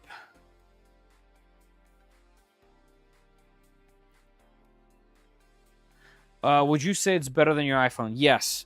It's not as easy as the iPhone, you know what I mean? Like, you take video, or, you know, on your iPhone, you open the app, you put the videos in there, you type some stuff, and it's good. You do have to, like, send the footage from the SD card or from the thing to your phone or your computer or whatever it might be. So there's one more step that you have to take. But with that said, yeah, it's definitely better than the iPhone. Definitely better. It's a much stronger dedicated camera than what's on the iPhone. The iPhone is just very convenient. All right, so that is released. Now the rest is all the X wiring. Okay. Let's pop this thing off. I might have to like zoom in or something so you guys just have a better view. Oops, let's do this one. And let's go to the tiny 4K. Let's see if I can just, even though if this might not be a more interesting view, at least it'll be a little bit closer. Guys, while I'm doing this, don't forget, we still have to go over PCBWay pretty soon, probably, like in like maybe 20-30 minutes. And also the Polymaker giveaway, which is pinned in the comments on both Twitch and YouTube. So head over there and jump in, get yourself some filament, or win yourself some filament. Audio and camera controls are way better. Yes, also, and on top of that, you can use a DJI microphone, a lapel microphone, to get, you know, elite audio right to it. You can do that with the phone too, obviously, but different, the fact that you don't need a receiver.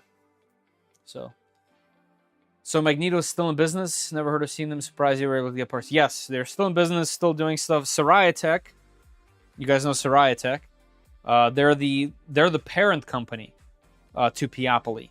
Piopoli also makes a ton of amazing resin machines, like amazing resin machines. So your collection of board games is refreshing. Oh, thank you. I've been collecting board games for a very long time. I designed a few of my own. Have a few published.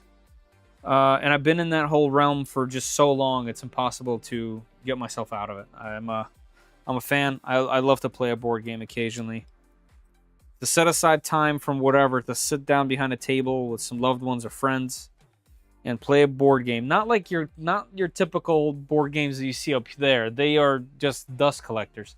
I'm talking about like designer board games like this. That's so fun. So fun. All right, so the whole axis comes off right here on the end. It doesn't even look that difficult. But I got to make sure this side is apart first. And then the wiring. Actually, no, hold on. Also, there's directions to this, but, you know, you see how we all do this. DJI lavalier microphone? Yes. Well, one of these. Whoops. One of these. You can get... This is the older one. This is the DJI mic, but you can get the DJI mic 2, and this would just work directly with it. And I used to plug in a lapel into this, one of these. And that's how I did all my audio for a really long time until I went with this recent change. With the Hollyland brand. Lark 2. Didn't you build a big-ass board game table? Yes. Yep, I have a giant board game table at my office at work, and, you know, we try to get together and play there as much as we can, you know, without it obviously interfering with everything else. But that's something we attempt to do as much as possible. All right, so it looks like I can unplug them there, but they're glued so well, I don't want to. Man, that would be by far the easiest way to do it. There's another sensor up this way. All right, let's undo that sensor before I forget it and break that off.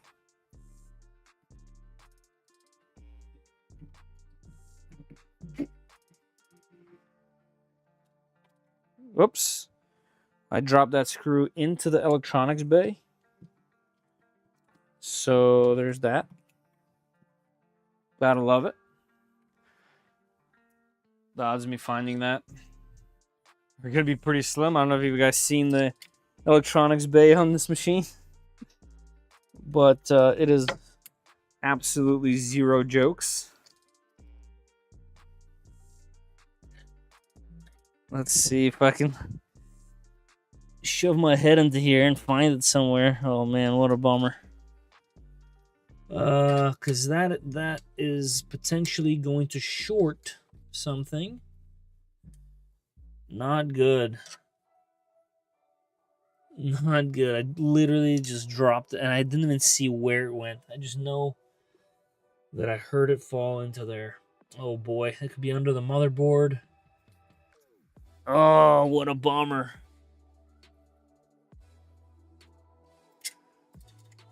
Yep, not visible. And it's not like this is a machine that I can like that I can just pick up and shake. Ah, gotta love an oops. This is a big oops, guys. Big oops. All right, let me see if I can take this panel off. Ah, man, gotta love a good setback, right? Is it even DIY if you didn't screw yourself over like this?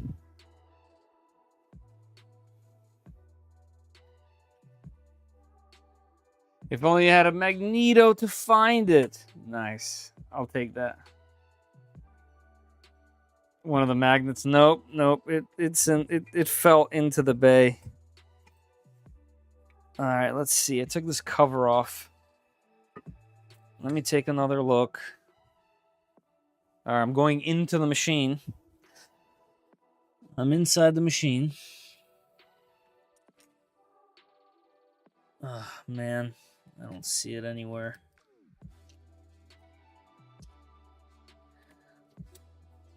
I did find a little piece of filament in here.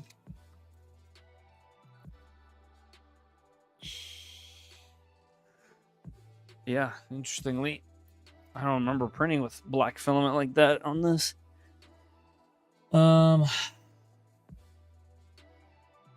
See, the reason why I'm looking at this now and not like, oh yeah, I'll find it later.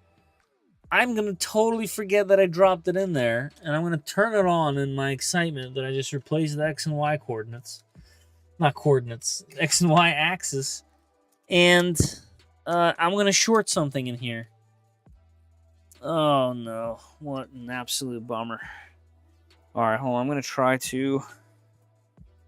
Oh, I saw it. It's underneath the motherboard now. I need to lean this the other way. Come on. Where'd it go?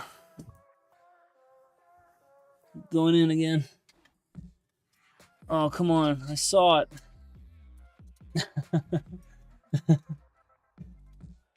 Why do I do this to myself? All right, you know what? What if I lean it all the way to the other side? It's definitely underneath the motherboard. I hear it. Now it's caught on something. Oh, I got it. Don't move. Don't you move. Scalpel. Oh, yeah. Guys, there's some satisfaction here. I got it. Yeah. Now, if only that didn't happen. That's ever magnet fishing. Deep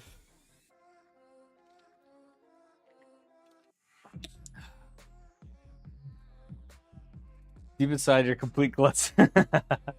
Yep, 100%. Yeah, that's right, Kenneth. It's the little things, you know? Magnetic. I do have one of those somewhere in my garage. All right. Back at it again. All right, so there's only 2 of these things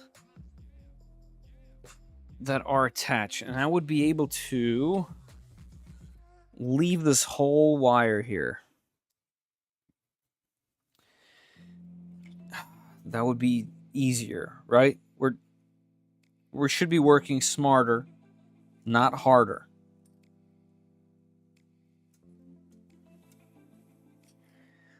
Technically, in order to do that, I should leave this portion, undo these wires,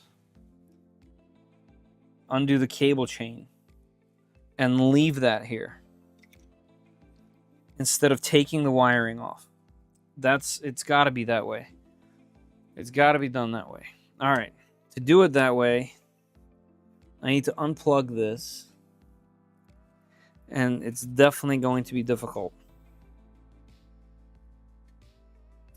These are plugged very tightly into this board. And the wires have glue on them. Try to give it a little wiggle. No. Does not want, because it's glued. This one's wiggling. Don't break it, Fetter. Don't cause yourself more issues. Take your time. Wiggle, wiggle, wiggle. Is it coming off? Yeah, something like that. Something like that. All right, let's see if I can pop this cable chain off. Sorry, guys, if I'm ignoring chat for a little bit. Just trying to get some progress so we can take a look at some PCBWay stuff. Why is that not the right size?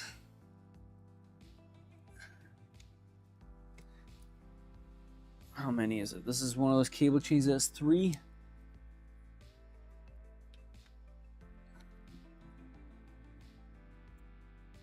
Oh, there's no point in undoing that because it is cable tied. I see. Okay, let's undo the cable tie.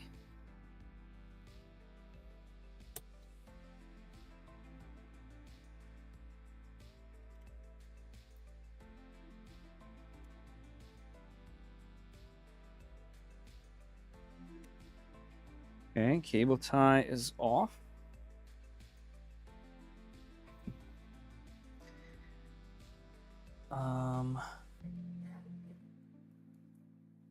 Next up, I definitely have to unscrew, or not unscrew. Is there slack now? Yes, okay, we have slack now. Let's try to take off these connectors again. All right, they're just, okay, we got one. I know you guys can't see what I'm doing. I'm trying to just talk through what I'm doing here, but there you go. We got one unplugged. Now we're on to the second one here.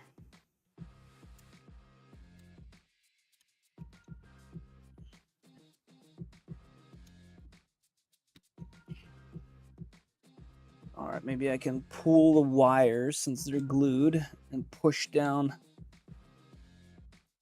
the plug itself. That has glue on the inside of that plug. All right, I need a flathead, small flathead, to kind of wedge it and unplug it that way. Okay, that seems to be wiggling. There it goes. Got a click. And got it. Okay. We're free. We're free. Got it, got it, got it. So now the X-axis is unplugged. These wires are now not in the way. The wire that I dropped, or the the screw that I dropped into the motherboard tray and spend all that time undoing, can actually go back to where it was. No, it cannot. That part gets removed. Okay, let's not drop it back in. That's great. That's fantastic.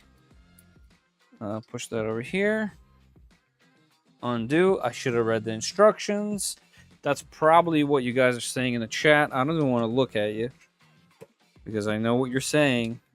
And you're not wrong. I should have looked at the instructions.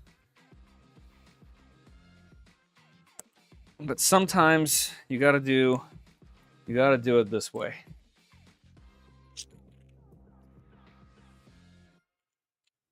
I see somebody. Oh, Maker Viking, how you doing? I'm over here just doing stuff without instructions, as I typically do.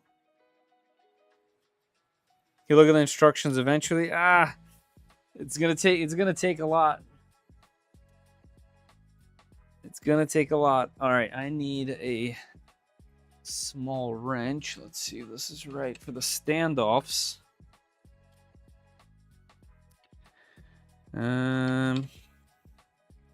Not this wrench. Let's see if a 7mm will work. No. Okay. What other wrenches do I have? Isn't the Hodo standard? Yeah. There we go. The Hodo is a standard size, so you can actually use that for what is it, 6mm sockets? So we just undid a standoff. That is all the wiring here. Now on this side, of course, it's a whole different screw size.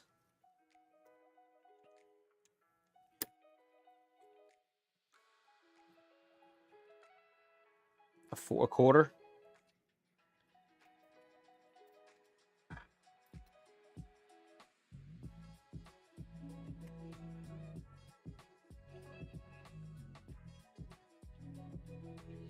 Heat. Good, keep busy as usual. Nice, that's a good thing. Have you seen my latest project, by the way? I have not. I have not. Show the good people. Is that what you're talking about, by the way? The website, Tinker Atlas, or is that something else? I have not, though. I've been busy with some house construction stuff. Second kid. I've been a little bit out of the loop, man. So nothing personal. I apologize. Tinker Atlas. Sounds cool. What is it? Is it another printer project or something else? Tinker Atlas, just based on the name, doesn't sound like a machine necessarily. Hey, Warpaint Unicorns. What's up? Where did I just recently see your name? Oh, it was in the Polymaker live stream the other day.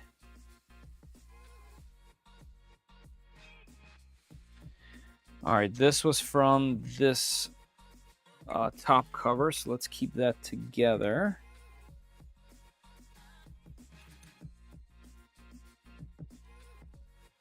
There we go.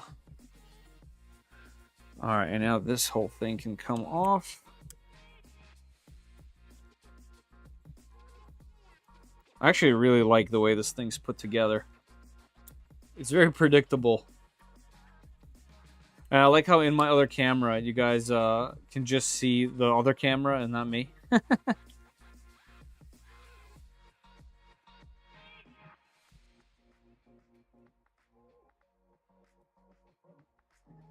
All right. I believe now all of the wiring has been released. Phoenix 109. Ooh. We had, what, 94 degrees?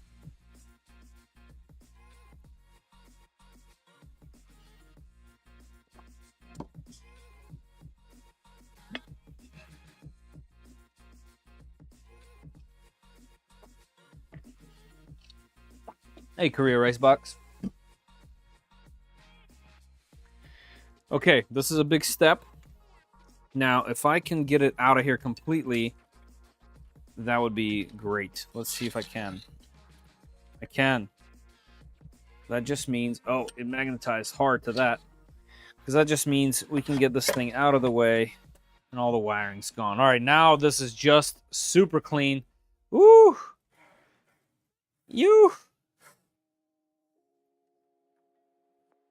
No worries. Tinker Atlas is a social platform for makers and tinkerers without all of the noise of the other platforms. I launched it in open beta a couple weeks ago.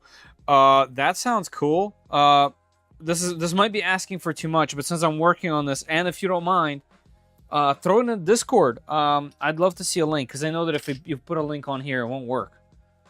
But yeah, link me. I would love to check that out, and I'm sure everyone in the stream and other folks in the Discord would love to check that out as well. That sounds cool. All right, I do want to fully remove this, and I want to do it in two pieces so that the X and Y come off together. Let's see if I can figure that out. I'm thinking, based on nothing, that this piece right here will remove the carriage just because of the way that looks like. It looks like I should be able to remove this. Hey, CGS Creations. Hey, Pezliz, K2 Kev, what's up, guys? Raid. Awesome. Thank you for the raid. I still have to get used to these things. Twitch raid. Woo. Am I supposed to sing dance? Welcome on in, people. Good people of the Pez and the Liz and the K2 and the Kev. Appreciate you as always. Raid on Twitch.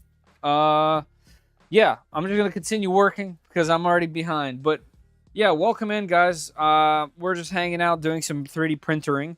In this case, I have this monster of a machine called the Magneto X. And it had some issues with the Y-axis, and then after a wire change, the X-axis. It's an amazing machine. It runs on magnets. It's phenomenal. The size is huge. The whole thing is CNC machined bits, and it's beautiful. And it's been a staple here. But with this issue, I can't have it printing because it fails during long prints. So the company sent me a new ridiculous X and a whole new ridiculous Y-axis. Look at these beautiful machine bits. And I'm replacing it. And it's very big and extremely heavy and barely fits on my table. I can fit inside of the machine because I was just in there looking for a screw that I dropped. At least it wasn't a 10 mil. But yeah, it's really fun to work on. And if you guys stick till the end, we have Polymaker giving away some filament. At the end, there's a pinned comment at the top of the chat on both Twitch and on YouTube. There you go. Welcome on in. Yeah, I need to get a raid dance or something. I'm not much of a dancer.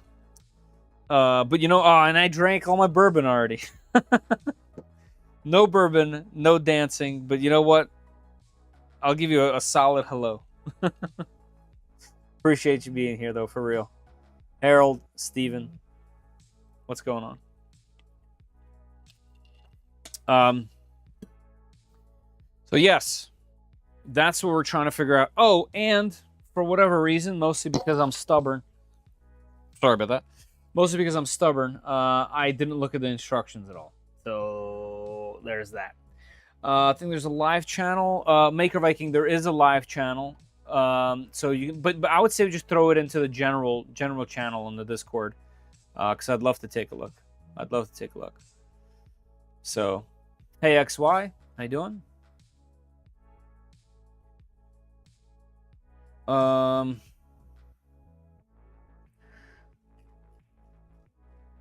Hey Nico, what's happening, man? How you doing, dude? Okay, so I have now unleashed this side. Yep, that is unleashed. So now I can, I believe, undo this side. And this is going to drop this whole thing down. Hopefully not into the electronics bay. I already linked that up in the live. Yeah, it's all good, man. It's all good. I just want to see it, you know, at some point, and I think other people would love to see it as well. You know, 3D printing specific social platform without the noise. Sounds great. So, Hey, I got a shirt like that. Wore it last week to my work. Guys got a big kick out of it. Nice, nice, nice. Thanks for repping, Nico. For those that don't know, I have some fun T-shirts on 3dprintsos.com. Not there, right here. So I have a bunch of fun shirts you guys can check out if you're into farming, or you just like to 3D print some stuff, or you like the shirt that I'm wearing here. Snips. I'm a big fan of them. Snips. There's multiple colors for these things. Grab yourself some hoodies. Some awesome desk mats. I use one all the time here. I have one of these in black. They're fantastic. Really cool mugs. These are all illustrations by me, by the way. I illustrated some of my favorite hot ends. Cool double-walled mug. And by double wall, I mean two-tone. And then some consoles that I make. A bunch of these are sold out, but there are still some available for sale. So yeah, 3dprintsos.com. Check that out while you guys are here. So, hey, Big Jano, what's happening? Yay, snips. That's right. I'm wearing one as we chat. Nice, repping. Appreciate that. It's getting there, but remember that it's still in beta. And there's still some bugs. Adding a feature almost always breaks something out. Of course it does. I'm in web design and development. That's what I do as a day job. So, believe me, this I know. I've been familiar with it for like 16 years. So, thanks for talking about it. Yeah, man, absolutely. We need more makers. Yeah, man, I'll definitely hop on there. From maker to maker type stuff is the best. All right, so I need to remove this from the actual frame of the machine. Huge screws holding this one up. Absolutely light work for this Hodo. I'm taking off 3 of them, not all 4, because I don't want this thing to just drop. And I'll do the same on this side as well. Are they the same size? Yes. Man, this machine is built like an absolute tank. It's built like an industrial machine. Gosh, I hope it works. All right, let's remove that. Of course this is heavy. Of course. Nothing on this machine is plastic or light. All metal everywhere. All right, I should be able to drop this down. Yes, yes, and pull this up. Yes. Check. Oh, don't fall, don't fall, don't fall, don't fall. This is sick. Guys, this is the X and Y of the Magneto X. Hold on. I gotta get a better view of this. Do the main cam. Check out this ridiculousness. This is a 3D printer. This is not a CNC. Oh, it's just the smoothest rails. It's so heavy. This is craziness. How this machine's able to move this fast with this much weight. Next level. All right, we will have to transfer a lot of this, actually. Let's set it down. I don't want to put this down here because of the grease. Here, let's get this Death Racer box. Right here. Don't fall. Nothing can fall. I'm saying that because if it does fall, we're gonna have a lot of loose ball bearings. We don't want that. What's the URL of that Maker Channel thing? I'm not sure. Maker Viking, what's the actual URL? I know you linked it in our Discord, but if someone doesn't have the Discord, then they're not gonna know where to go. I know you can't drop links in here or something along those lines. But yeah, just mention it on here with like the word dot probably.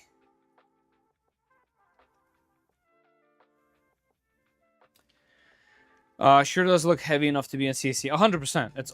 It's all super robust. There's nothing on this machine that's 3D printing, or 3D printering, as we call it. It's very CNC, very industrial, and right now very nude. Okay, so I'm gonna lift this way up.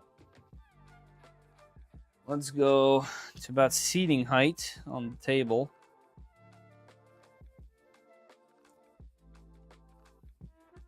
Another testament to the table, by the way. This Flexi Spot table is crazy. How much weight it can withstand. It's really something else. All right, let me snip these zip ties.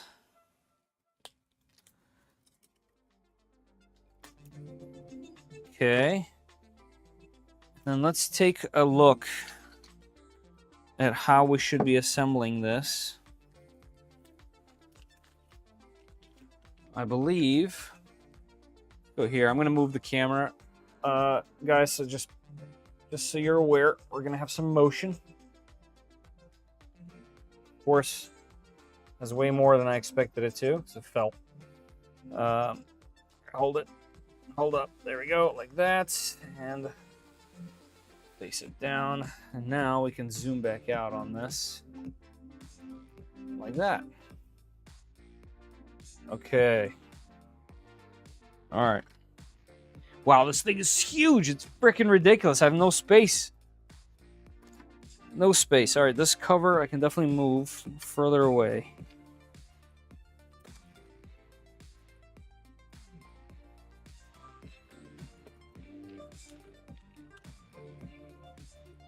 For us poors with ads. Poors.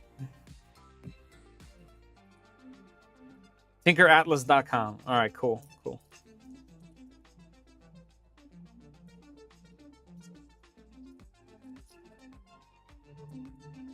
By the way, I never got a chance to say hi. The Mighty Pong, how you doing? Atomic Spark. Steven Poole, what's happening? Petty Ruxpin.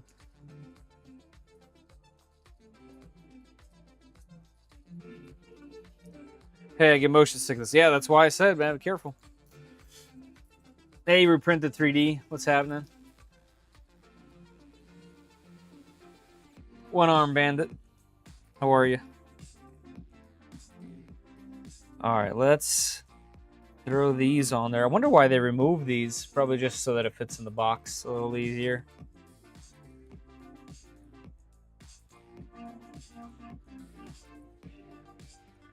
All right, so where was my... Oh, right, we used the Hodo for this.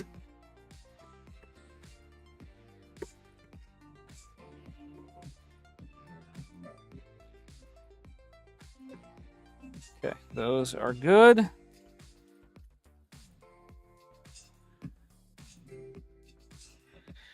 Okay, so let's take a look at this. Let's face this one the same. Let me move my tools up top here.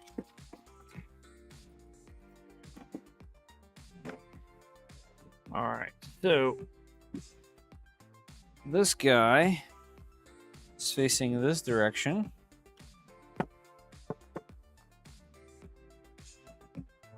Motion sickness.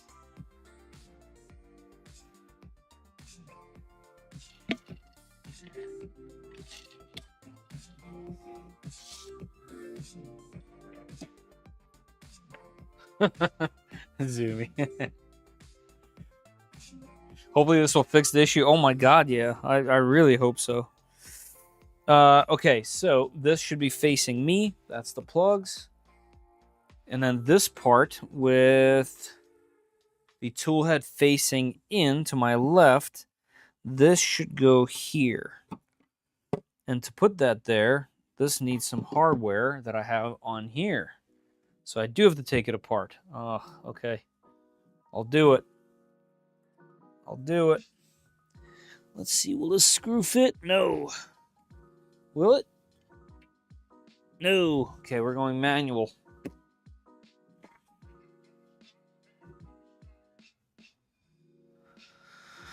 Do I want to bring this up there? Do I want to bring this up there? I probably do. Yeah, because I got to transfer a whole bunch of things. Ugh, man, this is going to get... This is not the right work area for this. You know what? I'm just going straight to floor. I know you guys might not see me, but this is the right way. This piece needs to come off. So let's take this off. And this is a through and through. Yes, it is. Okay. Simple enough. I'll show you guys in 1 second.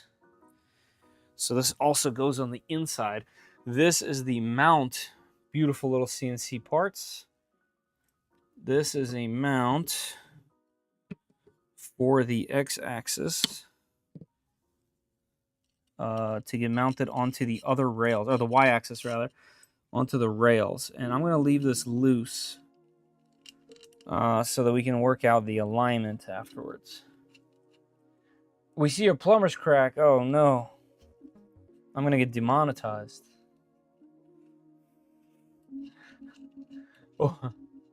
Or I'll have to start an OF. Depending. You know? Okay, that's one way, and all these magnets attach to themselves, by the way, so you got to be careful. Okay, so that part we removed. Now we need these three to be removed, and that will take off the entire X-axis.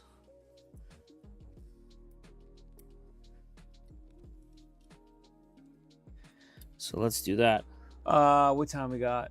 11:36. Okay, I actually, once I attach this part, I'll have to take a break to talk about PCBWay. So let's get to that part. And I think one thing I'll have to do definitely is zip tie this to protect from the X-axis just sliding off. I definitely do not want to take these rails off by accident. All right. Very robust feeling. Screws are huge. This ain't your Ender 3, that's for sure.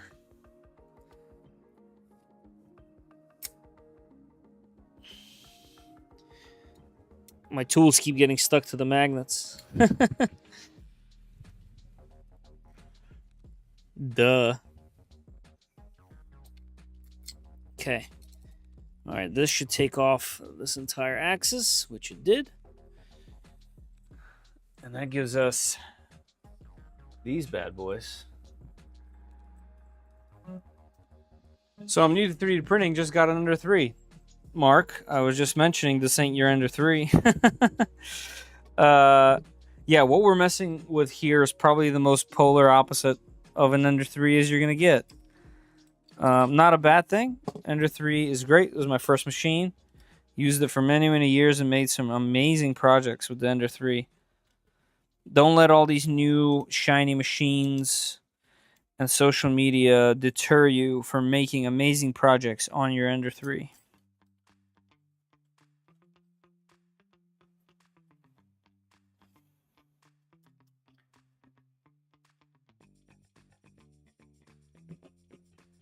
Crazy how they came up with this design? No, I don't think anyone else has messed with this.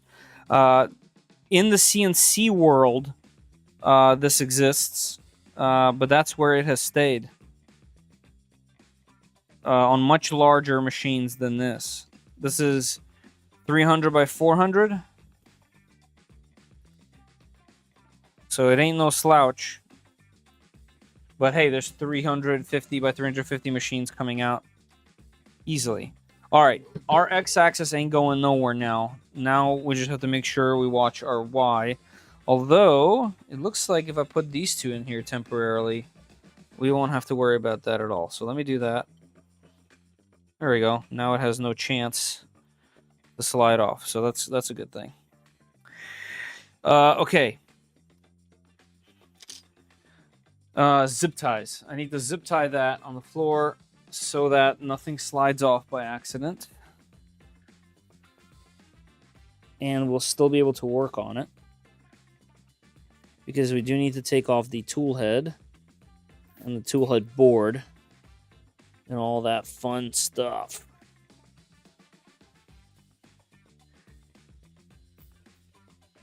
This has so many little innovative things that other machines don't have.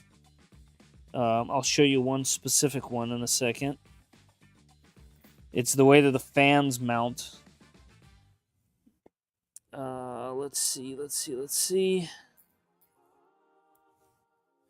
Here we go. All right, we got that. Put that right there. This one I need here so we can work on it. Check this out. The way the fans are mounted on this crazy tool head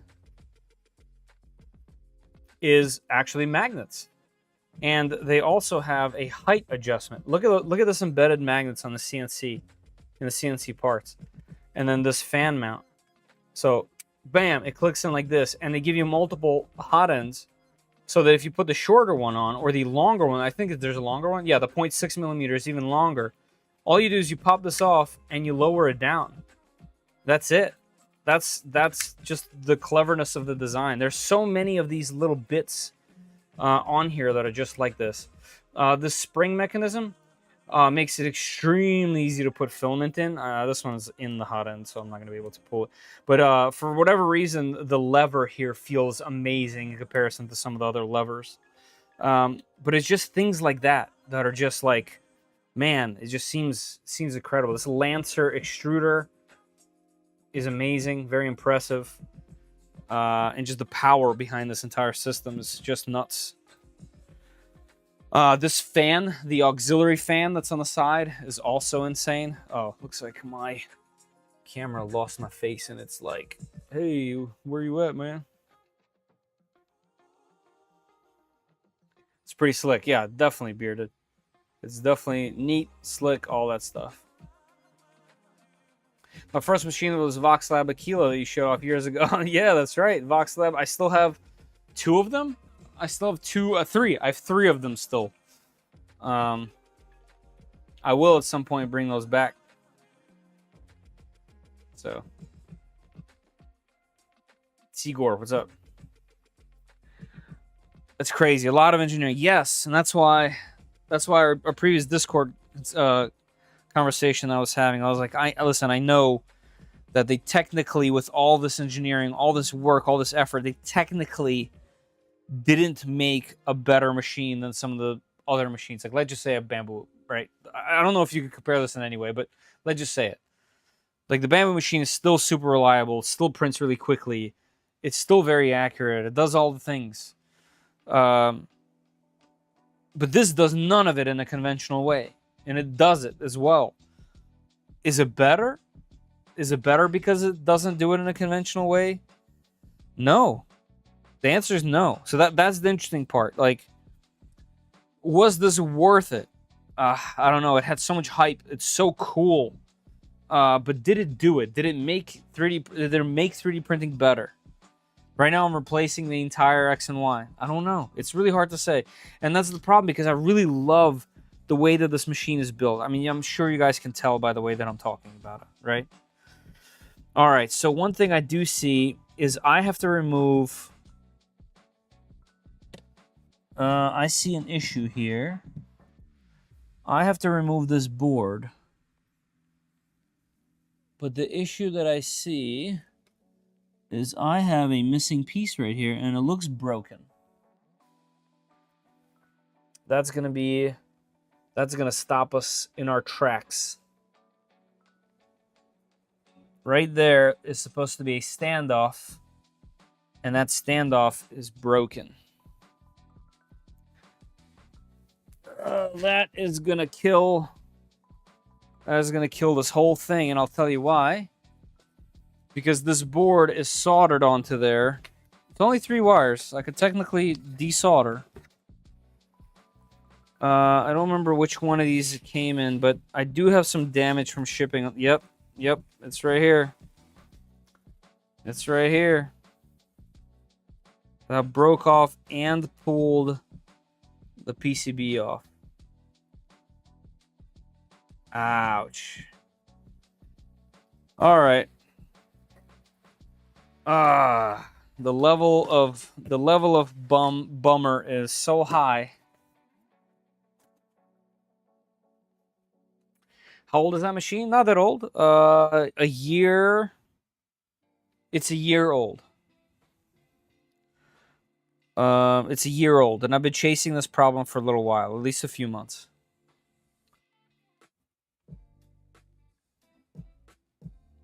Lesson learned: don't try anything. Can't take the old one. Project hold. So I can take the old one, but it's gonna take some soldering. So these three wires right here, W, V, and U, they are soldered to the they're soldered to the wires underneath, and it's kind of a tricky solder. These have to be solder wicked quite a bit. I do have a solder sucker. Let me see if I can show it to you guys. Okay, yeah, I can show it to you in the old one.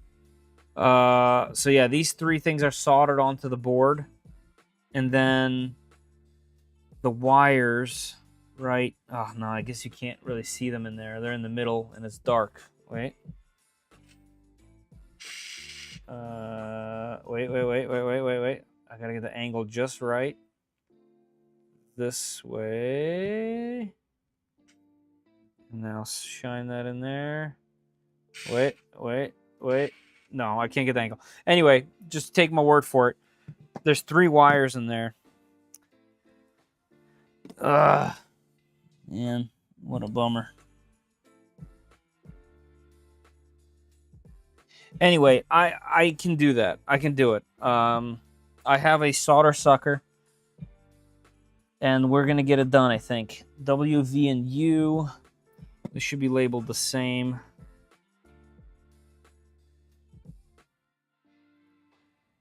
Let's see if I can see in there. No, I can't. But yeah, basically those wires are manually they're soldered. They are soldered. That's what I'm gonna do. I'm gonna remove them, and I'm gonna solder mine onto here, and hope that that part isn't the problem. I wonder. No, it can't be the issue here. And can I fix that in some way, shape, or form instead of desoldering anything? That's the question. That's the question. No, I can't. That's a literally broken standoff. Anyway, that's definitely a hold to the project. So what that means is that before tomorrow's stream, at some point, I have to move all of this back over there in that corner and pile it on top of itself, and it'll just sit there until I have time to do that. Man, what a bummer. What a bummer. And the X is the current problem, so I can't just be like, oh, I'll just use my old one. Okay, it is what it is. These things happen in shipping when you're shipping stuff from China. All right, let's do this. Let's take a look at PCBWay.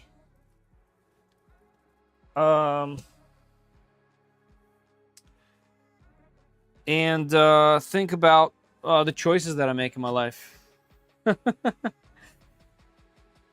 Let's find a way to set this down on top there, like that.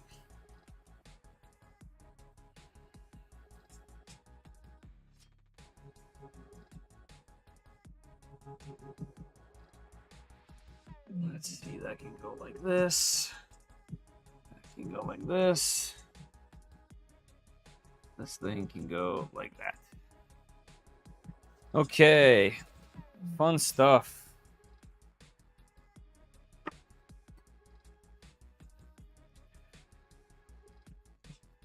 What do you guys think of that? At least, that's not something that I did and caused myself. Right? It's a shipping issue. The box had some light damage on it. I was hoping that it wasn't enough to cause a problem. But looks like it was. And hey, maybe tomorrow's stream is just me fixing this machine further. Maybe I'll just leave everything here. And tomorrow we get this thing running. Maybe that's what I'll do. Because like I said, I need this thing. I need this thing for some large prints I have coming up. So, wow, it's a big print. No, this is a huge printer. Does the other end have a plug? No. The thing that broke on the other end has... It's just screws. It does connect the U, W, and V to the other board on top. That's how it connects those things. That PCB connects the actual magnet to the PCB, and then those three standoffs connect the top PCB to that. So it's extremely important that that's not broken. So,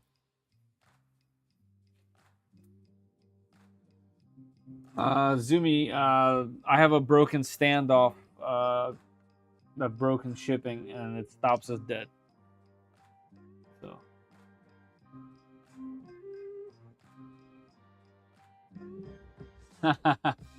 Been there, done that. If you don't try, you'll never fail. But if you don't try, you'll never succeed. That's right. Yeah, I'm bummed.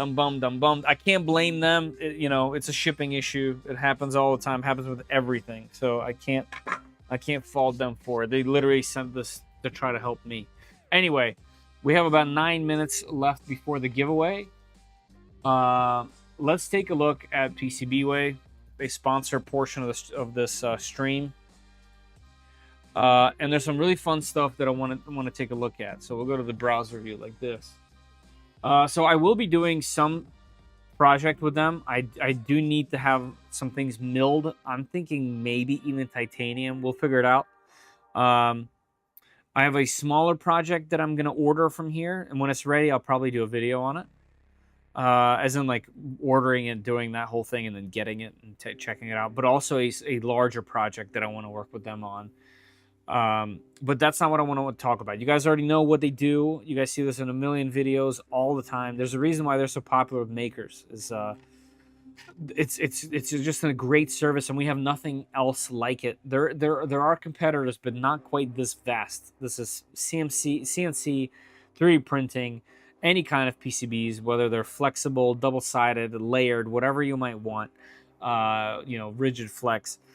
They also do assembly. They also have a full-on store that you can buy electronic components in. But my favorite part, you guys already know where this is heading, is the community. Where is this at? Shared projects. Shared projects. This is my favorite part. Is there a link to the giveaway? Yes. It's pinned in both Discord. It's pinned in both Twitch and on YouTube on the top of both chats.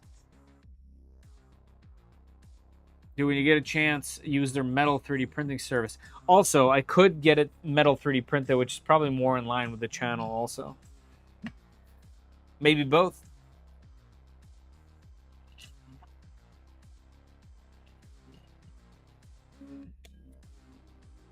All right, let's do it.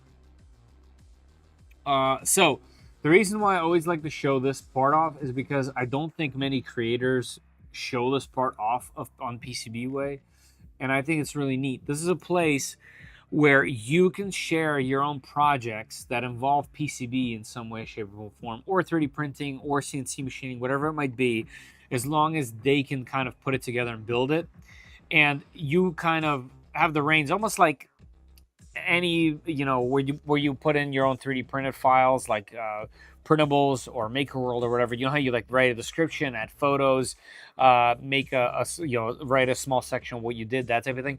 It's the same thing. You can share your entire project, write a how-to, and people could buy it from PCBWay, whether it's assembled or in parts, and you get a percentage back. So it's like this little miniature marketplace that they made within themselves.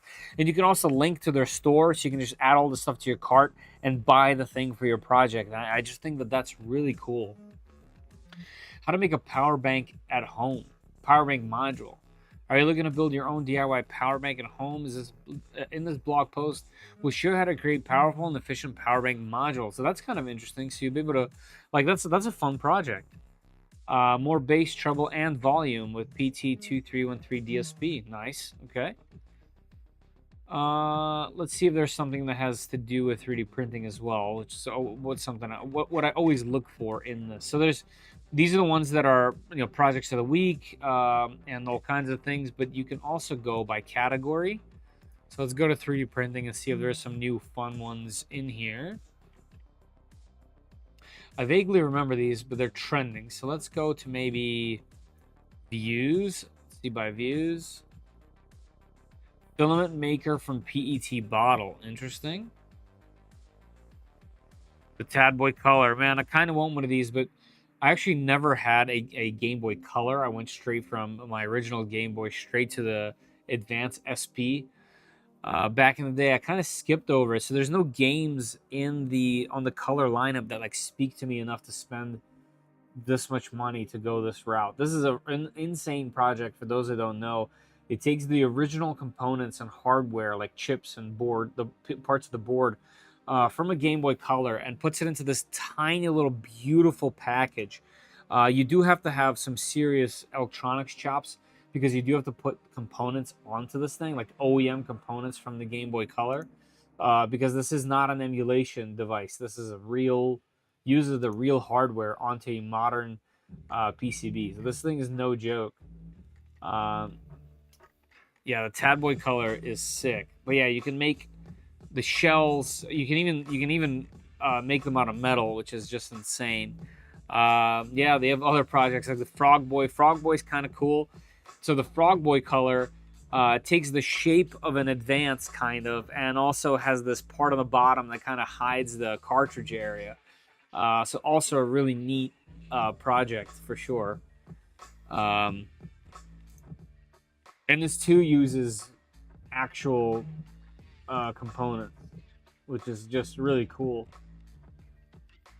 Yeah, form factor akin to the Game Boy Advance. But yeah, like I said, there's just something about the Game Boy Color that I've never been fully... I've never fell in love with it like I did with the original and then the Game Boy Advance. But yeah, you'd be able to pick, your entire bill of materials here, whether it's the PCB or the shells or the buttons, whatever you might want, and then add it to cart. They can even assemble it if they have those components. So very fun, and you can take a look. There's a million projects on here. They're all super, super interesting. Here, let's go back out of here. Spider Robot. Project Neptune Rift 4. What is this? It's a Genesis shell mod. I think I've looked at this before. Looks beautiful. Beautiful design. Oh, wow. Yeah. So this is just reskinning a Genesis. Interesting.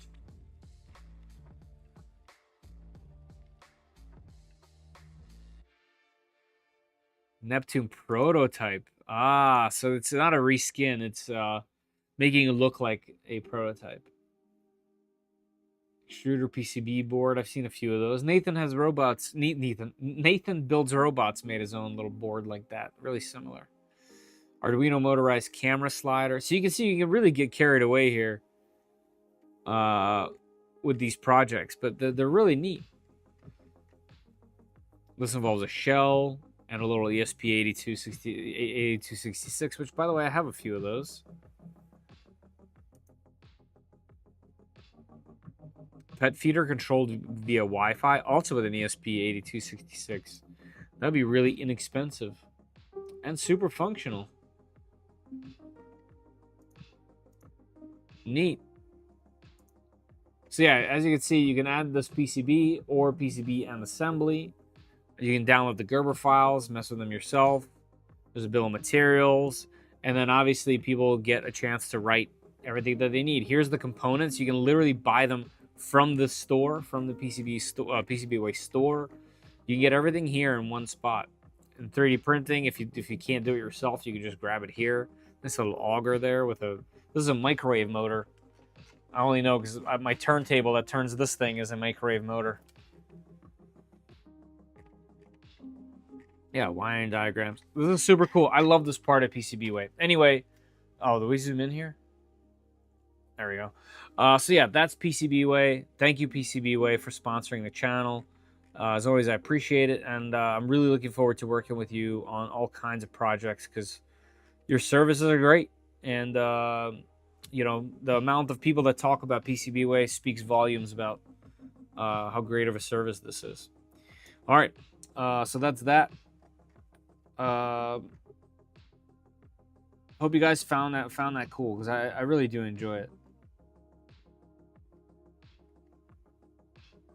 All right, and is it 12 o'clock? All right, I believe our giveaway has just ended. 64 people, so still pretty good chances of winning. So let's go ahead and do the filament giveaway. I'm going to jump back over to my side. It's ended. Let's go to winners. Let's draw a winner. We're going to do one draw. All right, and let's see.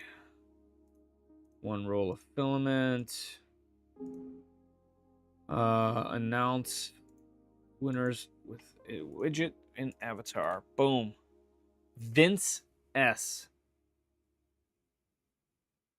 Vince S, are you present here in the chat? You must be present to win. So let me know in the chat if you're here. We'll get you right on the way. Let me see if based on your email, if I can guess what your name is. Entry 40, so you still got it. You're likely still here. Medic.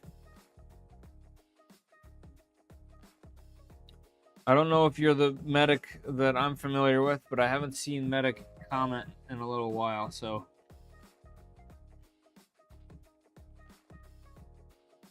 Vince S. So the way that I usually do these, guys, is I'll give you guys a few minutes. I'll give Vince a few minutes to claim his prize. Oh, there he is. So it is 3D Medic. At 3D Medic Vince. Okay, so no guessing there. Cool. Well, congratulations. You won some Polymaker filament, and thank you to Polymaker for doing these giveaways on my live streams. Obviously, it's amazing to be able to give away a filament like this, and I really appreciate it. And I'm sure Vince, as many others. Vince, you are the 94th winner. We've had way more than that, but I started counting at 94. So I've done 94 filament giveaways. So congratulations. Vince, if you don't already know, you need to send me an email to fedor@3dprintsos.com, and that's FEDOR, fedor@3dprintsos.com. Shoot me an email, say that you won today's giveaway, and probably tomorrow at some point, if not tomorrow, the day after, I will send you a code and a form. And you need to take your individual code, fill out this form, and it will attach your winnings to your account on Polymaker, and you'll be able to make a purchase. All right, so let me know in the chat if that's cool, and that if you heard me loud and clear, and then we'll be on our way. I don't see any drop frames, but I do see you guys saying that it's buffering and stuff and lagging.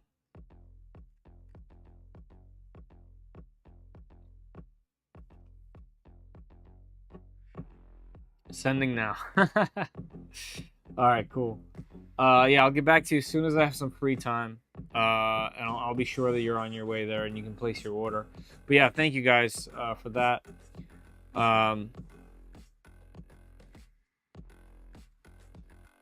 Let me make sure I have this set up correctly.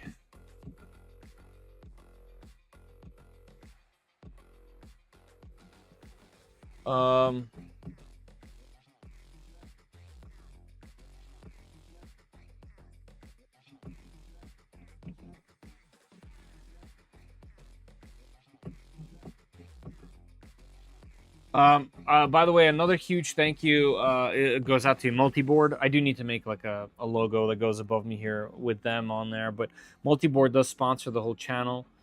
So huge thanks to them. Check out Multiboard, by the way, guys, if you guys need any kind of wall or drawer management of any kind of organizing in any single way. There's so many different things you can do with it. It's even hard to say what it actually is, but Multiboard's amazing. Multi-bin is amazing.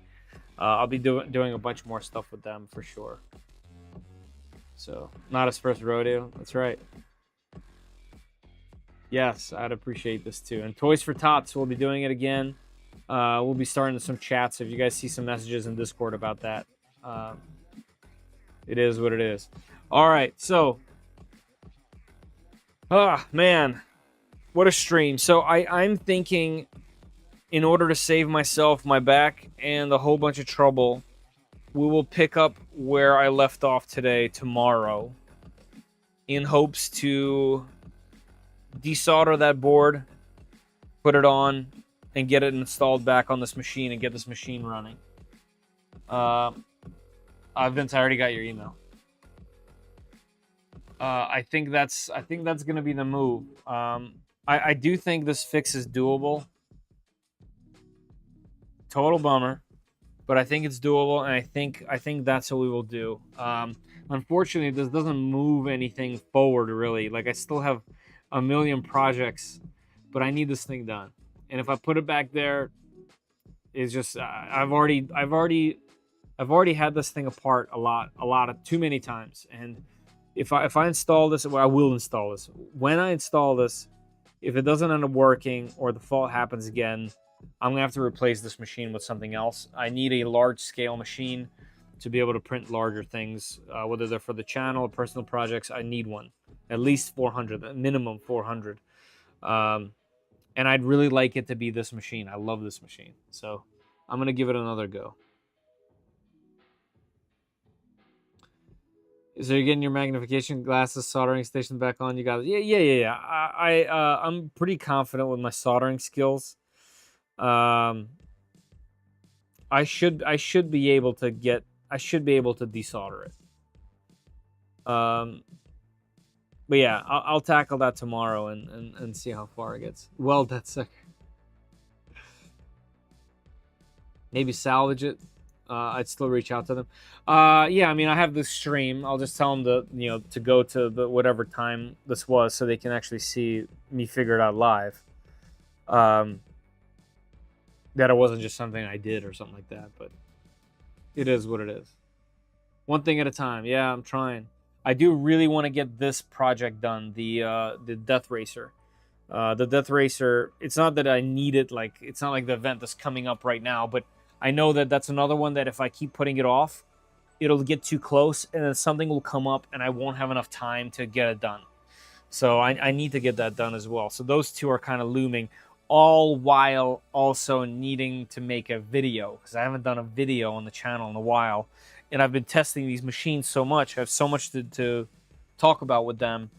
Yeah, a lot of stuff going on, pretty much constantly. All right, everybody, I'm going to call it here. Thank you, everybody, for sticking around this long and hanging out. Tune in tomorrow. I'm going to try to do 9 p.m. tomorrow as well. I'll make an announcement tomorrow when it's more concrete, but I'm pretty sure it's happening, and I'm pretty sure it's going to be this. I'm not going to move anything off my table. We'll just pick up where we took off. So, look at this little logo. Wait, does that say something? Because those dancing Z's. Hold on, I gotta like zoom in. Oh, I thought it said Pez Liz in there. Does it say ZZ? I like it. It's neat. Z and Z. I see. Have a good Sleo. I'm just kidding. I see the fix. Pez Liz, thank you for jumping in here, and I appreciate you. Thank you. I see you always supporting the community and helping everyone out. Kev, if you're in here too, you too, buddy. Look at this. That's cool. And that's his famous shirt. His now famous shirt. That's fantastic.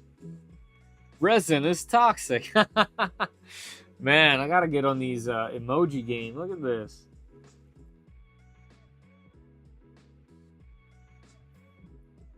Thanks everyone who signed up for Tinker Atlas. It's appreciated. Looking forward to seeing all your projects. Nice. Yeah, I gotta check that out as well. Yeah, check out Maker Viking's new platform called Tinker Atlas. Definitely excited to check that out. Wait, whoa. There's snips? There's a snip emote? Wait, Pezliz, you have snips as emojis? What is this? What it is? A Panamera. Oh man, I gotta find that. What it is?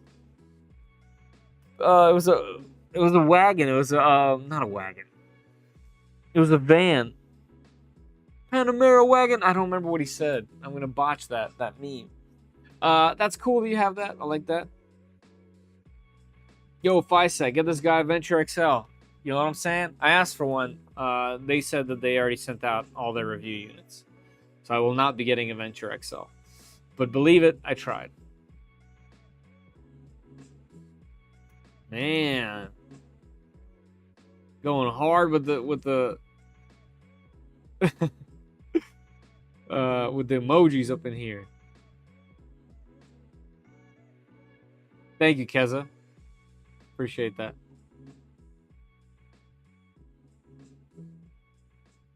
This one's on your site? Which one? The LOL? That's weak, though. I mean, I'm talking Pezliz snips. That's where it's at. K2, Kev's over here. Kev's over here flaunting his custom emojis. I like how the way that those flow into each other. That's pretty cool. Step up, man. I'm behind, boy. I don't got no emoji, nothing. I don't got to dance when people show up in my stream. I can't even retain those folks. They came in here like, oh, this guy, I'm out of here.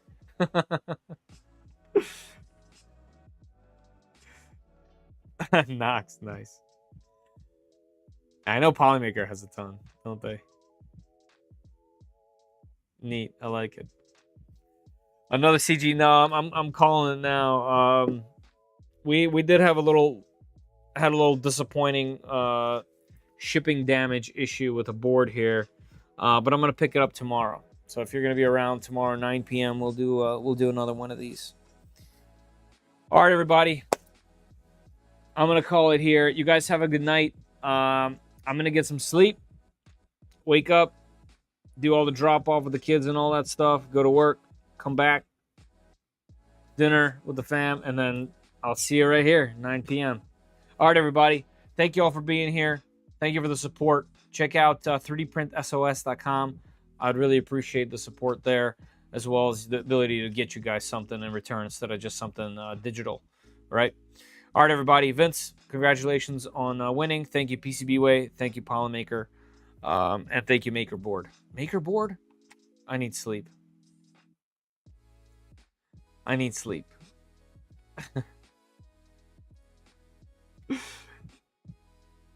Oh, boy. All right. I'm going to call it here. All right, everybody. See you later. Have a good one.